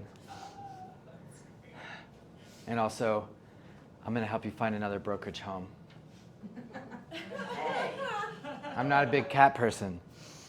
what? I'm not a big cat person. That's fine. That money could have been used for things. A dog habitat? I'm not a big dog person either, so A rabbit hutch. there you go. I have one for free. Well, I wish I would have done that last week. That's serious. I am too. Rabbit. I got one of those left. Oh, damn it. $400 later. So Amy can cross $1,200 rabbit investment off her big life. $1,400 rabbit investment. $1,400 for $60 rabbit. I've been there. Well, because I rearranged my basement and bought a new TV. The other TV was the smallest TV in the house. It just didn't fit in the new space. I'm like, this is ridiculous. Then to fix that challenge.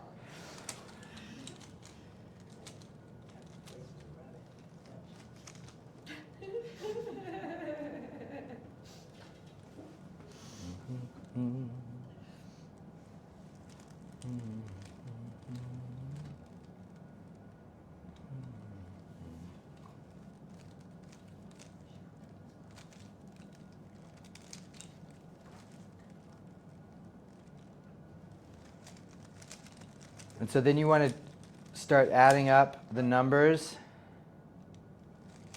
so that you have one number there in the middle.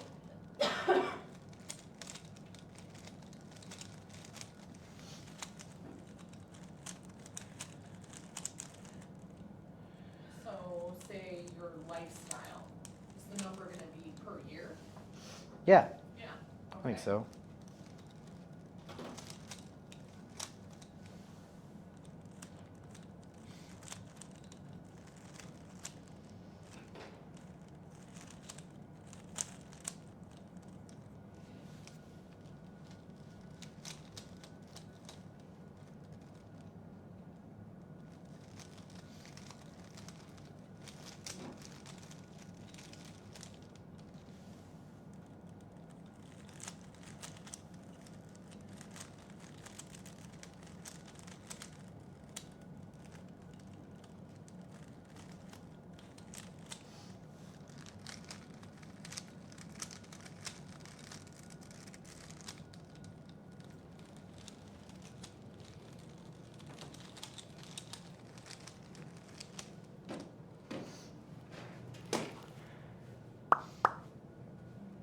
All right, everybody get some clarity on that, I gotta get to work.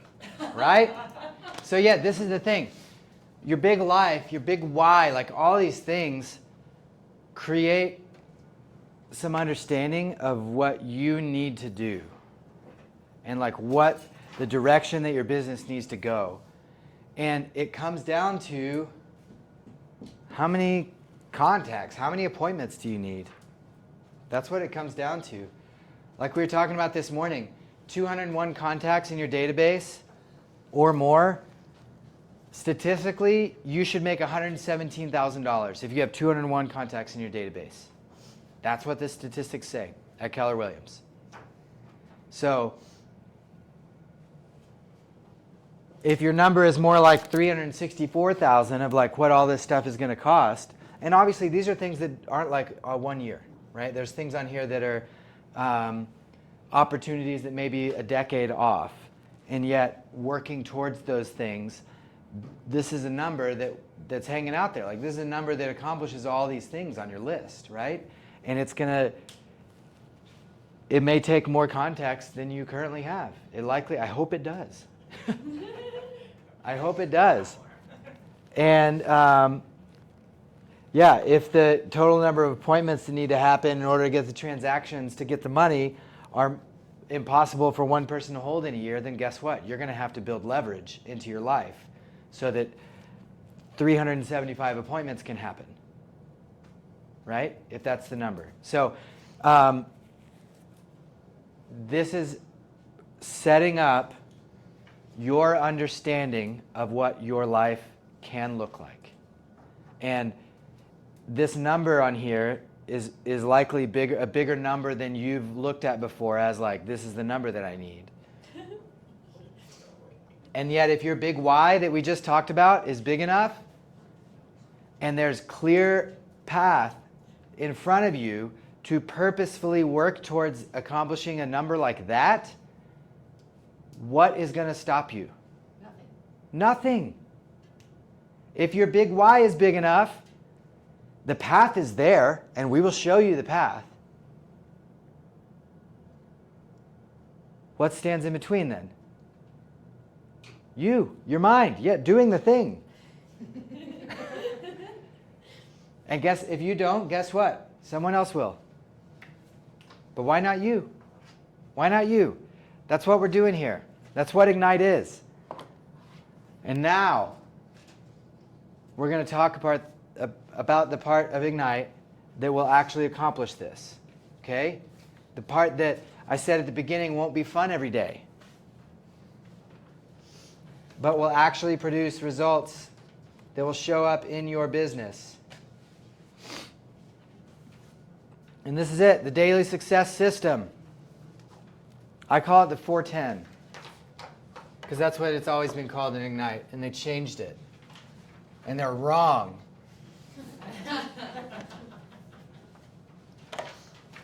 The 410. The daily 410.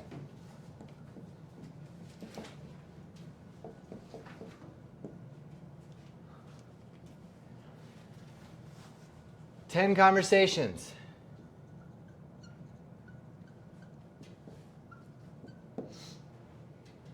What counts as a conversation? It's a question. Like we can define what counts as a conversation. Amy, what counts as a conversation? Where you actually reach somebody, Okay. engage in a meaningful way, and real estate is brought up. Okay, so voice to voice. Voice to voice. RE, real estate, convo, right? Yes. And can I put one more thing in there? Follow up. Points to another conversation. So at the end of this conversation, you say, can I give you a call in a month? Or can we meet for coffee next week? Or can I call you back? Can I give you a couple of days to think about if you know anyone? And can I call you back later this week? It points to another conversation. Okay? Voice-to-voice conversation. Real estate is talked about. And it points to another conversation. That counts as one. Okay? So this is daily. 10 of these a day. What's next? 10 contacts added. What's a contact? Someone's phone number, email address of someone. What's that? A way to get in contact with someone. Like Okay. maybe by email or phone number. Right? Yeah. That can. Amy's like she's. We're gonna have different definitions, just so you know. But go ahead. Name. Name. Phone number, address, and some sort of designation for how to address them in mass communications. Or a tag. Oh, tag. Okay. That's Amy's definition. And that's great. And this is into command. Yes. So I like Amy's definition. I think that's a great definition. What's missing? Nothing. So 10 contacts added into command. This is 10 people who are not currently in your database. This time tomorrow will be in your database. That's easy for a little while. If you do this every day, 10, how many classes are there? Do you remember? Let's just say this is 5 days a week. Okay? For 4 weeks, right? 5 days a week for 4 weeks, 20 days. That's 200 contacts. Times- That's $117K. $117,000 is what you're building over the next 4 weeks. Okay? Does that help with the suck of some of the activities, if you know that that's what we're building statistically? Here's something else. So, Amy, Yes, sir. you have veto power about what I'm about to say. Okay? I'm okay if you have none of these things and you put them into your database. Okay? Stick with me. What? Red hair guy at gas station. Boom! Contact added. Here's the thing though. Does he work at the gas station? Or is it just like a guy that you had a conversation with at the gas station? Oh, better follow up. Well, because if it's just like red-haired guy that I had a conversation with at the gas station, that doesn't count. Because you can't follow up with him, right? If it's like my barista at Starbucks on 31st Street. Kyle, the barista at Starbucks on 31st Street. If you put in your command, Kyle, Starbucks barista, like whatever, in the notes at 31st Street, can you add in your command, can you add a tag or a follow-up task that says follow up with Kyle, get his last name and his phone number? Right. Okay. So do you see how that's a contact then? Because it gives you the ability to systematically build a relationship with that person. Okay? It's just not a complete contact. It's not a complete contact, but for the game, it counts. Okay? 10 contacts added. And so if you got to go drive to Starbucks and meet the barista and have a conversation in order to complete your 10, then go get in the car. Okay? 10 a day, 10 a day. Go start with your phone. That's a good place because you have contact info in your phone that's not in command yet, probably. And start there. Okay, what's the next one? 10 handwritten notes.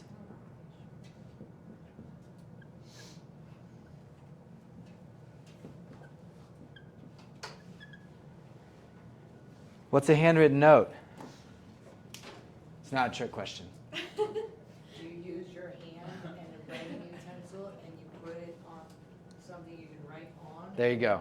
You write something. So what are the things that you need for a handwritten note? Writing utensil. Writing utensil. Your hand, Your hand. something to write on. Something to write on. Right.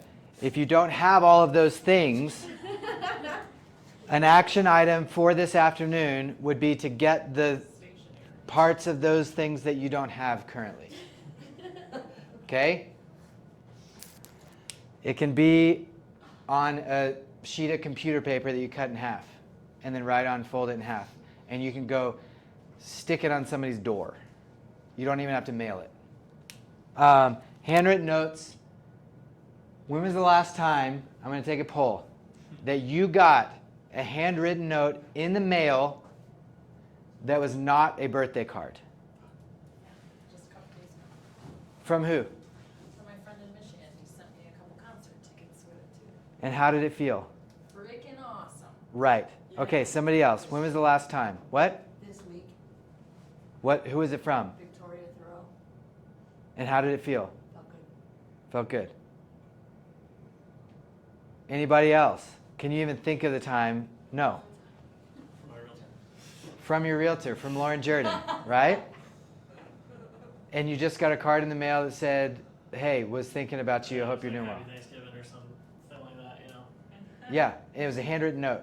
It wasn't like a generic that was printed in just like bulk There was a mailed. little thing on our doorstep. Yeah. It was like a little Thanksgiving tiny little basket. Yep. With like a candy and like a note. And how did it feel? Good. Yeah, like it was like, that's a nice touch, right? Yeah. Yeah. So handwritten notes do more to move people emotionally close to you than anything else on this list. A handwritten note is gold for people moving close to you emotionally, because it is a rare thing now, unfortunately. All right, what's the next one? 10.5.1, social media engagement. Anyone want to take a stab at what that means? It's like 10 likes, 5 engagements, and 1 share. Yeah, 10 likes, 5 comments, 1 direct message. You got to slide in somebody's DMs. And you've been waiting to use that, haven't you? You don't That's even use why he teaches Facebook. the first class. Can you repeat what they stand for? Yeah, 10 likes, She's like, oh shit. She got the DM. 5 comments, and 1 DM. Sounds like a VA starts today. Sounds like what? What?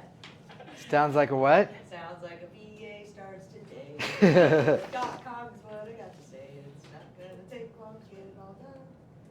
I'm gonna hire $50 I don't know what enrichments is. I think that's like maybe this. Are there more pages in your thing? No, that's not. Okay. Ooh. Is this what I was looking for? Was it? That's Yeah. Okay, I think there probably is in, and I know we're later than 1 now, and I apologize, but sometimes Chris gets to talking. I'm going to scroll and see if on here they are. Okay, so I want you to go to KDB Connect, like I told you to. There it is. Okay, and remember where I told you to go? KDB Connect, search Ignite, go to course materials. In the participant guide, thank you, starting on page 319 is the Conversations to Spark Your Career. This is like the Ignite script book, even though I'm not allowed to say script anymore. Playbook. It's not playbook. Playbook is like all the strategies. So conversations. This is the conversation guide. There you go. And there will be some great ideas about conversations to have with people that you will be 10 a day. All right, so here's the way this can work and become more efficient. You probably pull out your phone right now, everybody. If you don't have a phone, then you're in the wrong business. Go to contacts. Go to contacts, and if you're on an iPhone, when you're in contacts, the very, very top where it says lists on the left, click that, and then the first list will be all contacts, and there's a number. Right? What's your number? 697. 697. All right. Anybody else want to share their number? 331. 331. Amy? 1,958. 536. I got 1,010. I've been in this business for 10 years. Yeah. You don't delete contacts. Never delete contacts.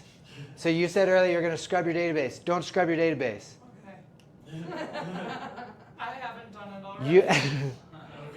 You want to be a hoarder of contact information. And a hoarder. Just because it's in there, you can filter it. You can create a list. You can create like, here's my real people. Here's all this contact info I have. Don't ever delete it. Okay. Don't. You can send them things of value. I mean, if someone says, if you contact me again, I'm going to sue you, delete their contact. You don't want to work with them anyway. Oh, my favorite is, I'm Do sorry, you you need a have the lawyer? wrong I have number. trusted them. What's that? Do you need a lawyer? It's just like that. So here's the way this can work. Day one, and really like the first few days, are generally pretty easy, okay? So you have your phone with all your contacts in it, and you have your command database, which may have anywhere from 0 to a couple hundred contacts or a few hundred. These can all work together, and you can knock them all out in one focused effort. So you pull out your phone, you scroll through, you find someone you haven't talked to in a while that's not in your database, and you call them. And you use the Ford method, and you say, oh my gosh, I haven't talked to you in a while. I was thinking about you, and I don't know why I haven't called until now. How's your family doing? What are you doing for work? What did you do this summer? Can you believe the summer flew by so quickly? Right? Like you just have a conversation with them, and you say, usually when you ask them what they do for work, guess what's going to happen? They're going to say, well, what have you been up to? Well, actually, I started a career in real estate. It's been awesome. I'm learning a lot every day. And in fact, I have some big goals that I want to accomplish this year. I'd like to help 5 more families reach their goals in real estate. So who do you know that I could have a conversation with about real estate? Is that a voice-to-voice conversation about real estate? Yes. Right. Most likely they're going to say, man, I don't know, nobody comes to mind. And you can say, great, can I call you back in a couple of days and will you think about it in between now and then? It points to another conversation. So you hang up the phone, you add them into your database, and you tag them, and you set a task to follow up 3 days later and ask them if they thought of anyone. Then you write them a note. It was so great to connect with you. I hope that whatever they talked about actually happens when you got to dreams. Or I hope that your kid gets back to school next week and isn't sick. Right? Whatever it is, you incorporate something, and you see how you just knocked all 3 of those out with one phone call. Okay? So there's some efficiency that you can create here. There's one other one that isn't on this list, and it's 10 home previews per week? Extra. Not per day. Per week. And Amy got us going on a rhythm of Fridays, being out in the field Fridays. I would encourage you to put a time block on your calendar to go look at 10 homes. How long will it take you to go look at 10 homes? By yourself? By yourself. 2 hours or less. 2 hours or less. What is the value of going and looking at 10 homes? Understanding the market in that specific area. Understanding the market in a specific area. That's a great value. What's another value? Knowing what the inventory of the market is. Knowing you have to look at the MLS to do it, to schedule it, right? So you're absolutely knowing the inventory. What's another value? It's great practice, and you learn the types of builds for different areas. Great practice. You learn the unique aspects of homes in different areas. What else? Oh, if you schedule it by a nice restaurant, you're already set up for a good lunch. Already set up for a good lunch. You get comfortable opening the house. Boom. I love that. That's one of my favorite reasons. Yeah. You get comfortable actually using the lock on a house, because imagine there are multiple different companies that make different types of locks, and there are multiple eras of different locking mechanisms and keys and everything. I can promise you, you go open houses in the Old North End versus going to Wolf Ranch, it will be a different experience. And if you have a client, if you show lots of homes in Wolf Ranch and then you have a client who wants to go look at a house built in 1894 on North Tejon, you may be like, I don't know how to do this. You don't want to figure stuff out in front of your clients. You don't.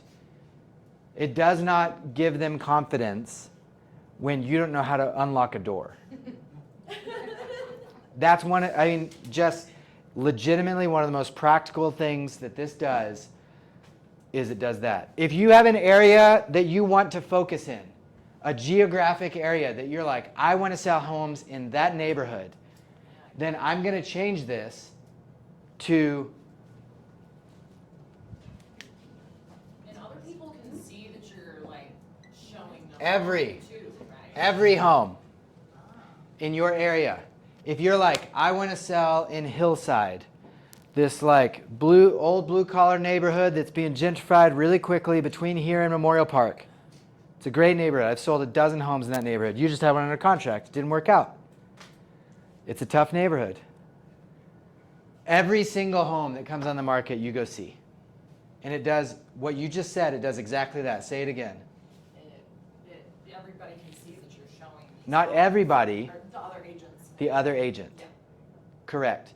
So if there's an agent that lists homes consistently in that neighborhood, and every time they have a listing, your name shows up on the first couple of days as someone who's going to preview the home or to show the home, they're going to, in their mind, they're like, and you give them consistent feedback on the home. That's the other thing. You got to follow up and give feedback on these homes to the agents.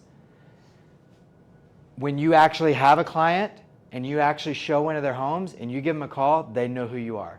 And in their mind, you're someone who shows a lot of homes and does a lot of work in the neighborhood too.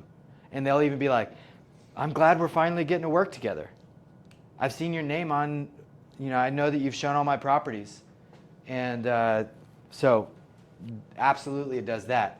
What's another thing that it does? If you want to grow your market share in a particular neighborhood, what's another thing that's showing that going and seeing every single home on the market does?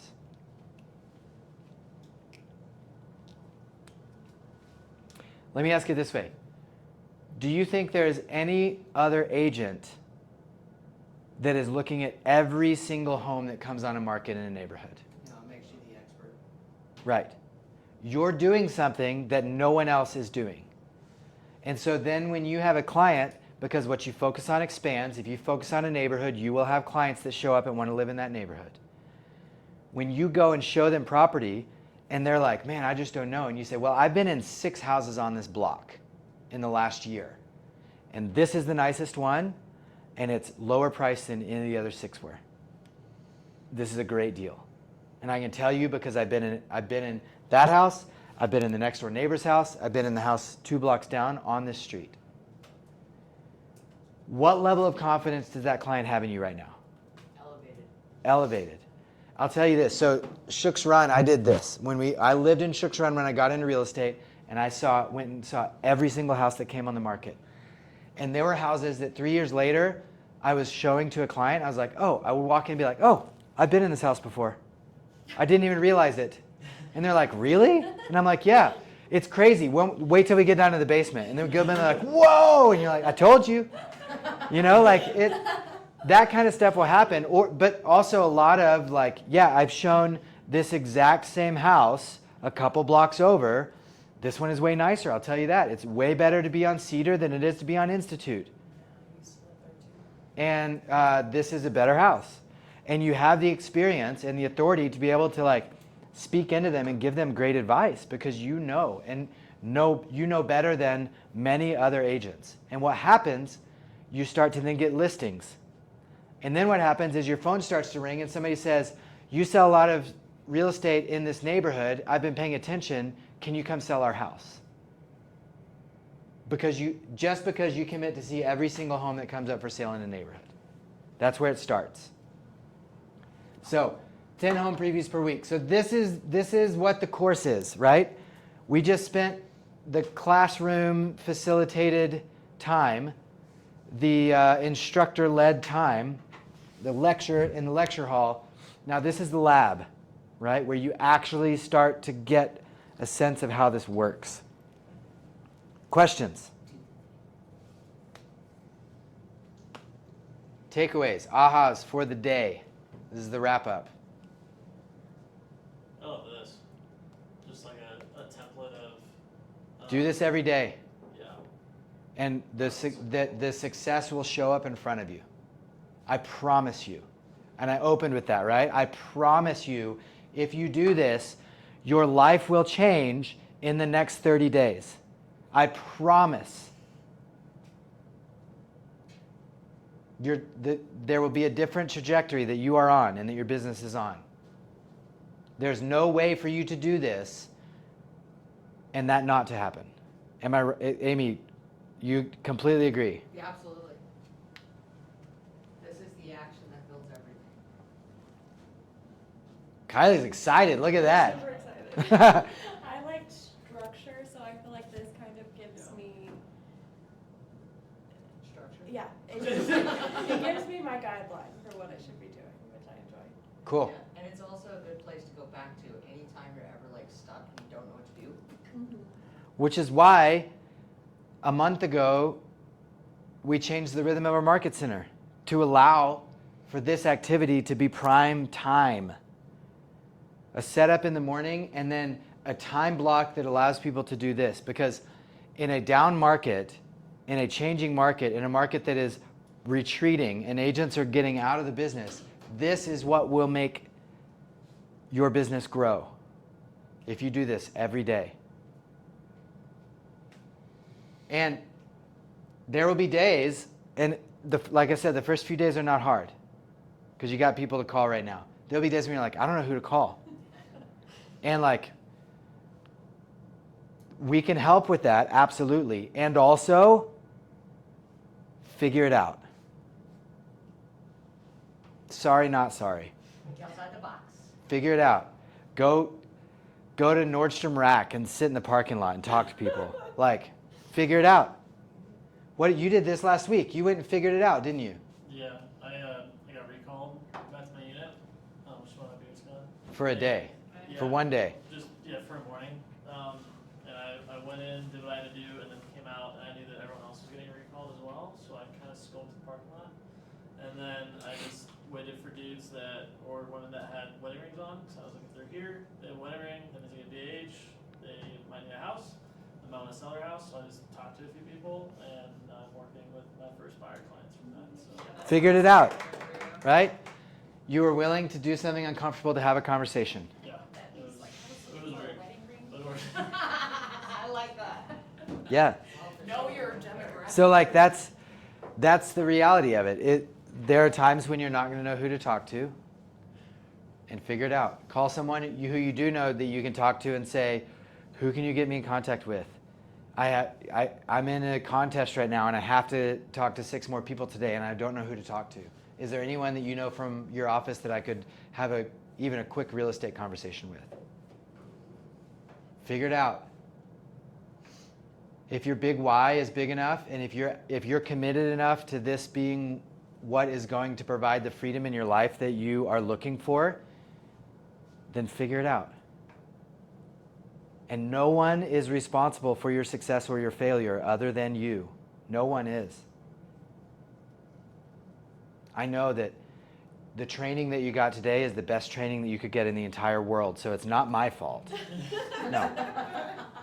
No, this course is designed to get people from 0 to 200 contacts in a business that's worth $117,000 of revenue a year. That's what this course is designed to do. The only thing in between today and that happening is this right here over the next 4 weeks. So go get it. Other takeaways. Thank you for sharing. For me, it was the scale on, if I want to serve 36 families in a year, then how many, going on down How many the line, appointments? pipeline, how Right. many contacts, or, and so that was a big. Yep. It's a lot of conversations. It's a lot. And it's a numbers game, and it's the only way to get there. That's the thing. Other takeaways? Cameron, second time through the first day of Ignite. Yep. I think my big takeaway is going to be going back to the accountability thing, just because it works in every instance, not just the time blocking your whole day, but this goes towards time blocking your whole day. If you're not accountable for this and you're not sticking to this 10-10-10, even going above and beyond from that if you want to, but make yourself accountable to meeting those minimal goals of 10-10-10, and then everything else that's on there. But realize you can go above that ceiling, and it's better to go above the ceiling, but always reference it back to accountability, because I think that's going to be the biggest part in your career. Yep. And I said this in the middle of the class today, that things are set up, our market center is better set up for you to have success in this than it ever has been for any other Ignite course, because of the rhythm of the productivity hours from 9 to 11 every day. So we're providing you the time block already in the office. You're going to have this class from 11 to 1. I know that we're late today. I promise that a lot of people won't be late. And then you can get back into it. Like it's a big deal. And it will take a lot of work. But if you're accountable, if you're committed, your life will change. Other takeaways? Ahas. There's one more. I know it's out there. I'm thinking, Amy? I think it's just more reinforcement of back to the basics. When you don't know what to do, go back to the basics. Before you pay for marketing, go back to the basics. If you're not doing the basics, don't pay for it. Don't go out in the world and go, hey, I'll give you $10,000 to market my real estate and give me leads, but I'm not going to pick up the phone and call people. And ultimately, this is what has always worked. And it's not just real estate, it's any industry where you have to be in communication with human beings Mm-hmm. to get there. So I think, like And- it doesn't, you just you gotta pick up the phone.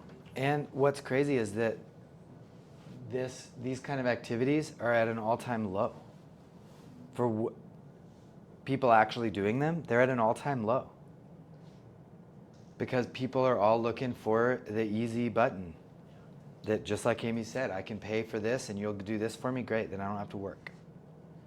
But we've learned that even if that worked in 21 and 22, it's not working now.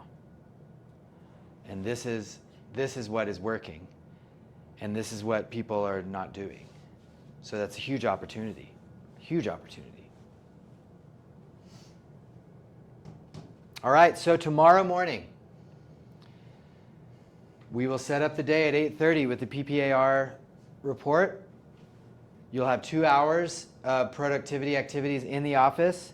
And then 11 o'clock, Jordan Casalia is teaching whatever the next course was. I can't remember what it's called. Number two. There you go. Thank you, Amy. I should have been able to remember that. It was right on the tip of my tongue. And we're going to start that day. I'm going to say, all right, how'd you do on the 410? How many of you are absolutely committed to saying, I did all of these things? Okay, here we go. Tomorrow morning, that's how we're going to start class at 11. I want you, while you're doing this, I want you to feel how it feels. I want you to have some takeaways and come ready to share in the morning with your experiences. How does it feel? What was the conversation like? What happened? Who set an appointment? And go ring the damn bell if you set an appointment, because you earned it. Oh, I put one on the contract. Awesome. Yeah. Okay. Go get it. I'll see you. We'll set this up again tomorrow, 11 o'clock. I'll see you at 8:30 for PPAR.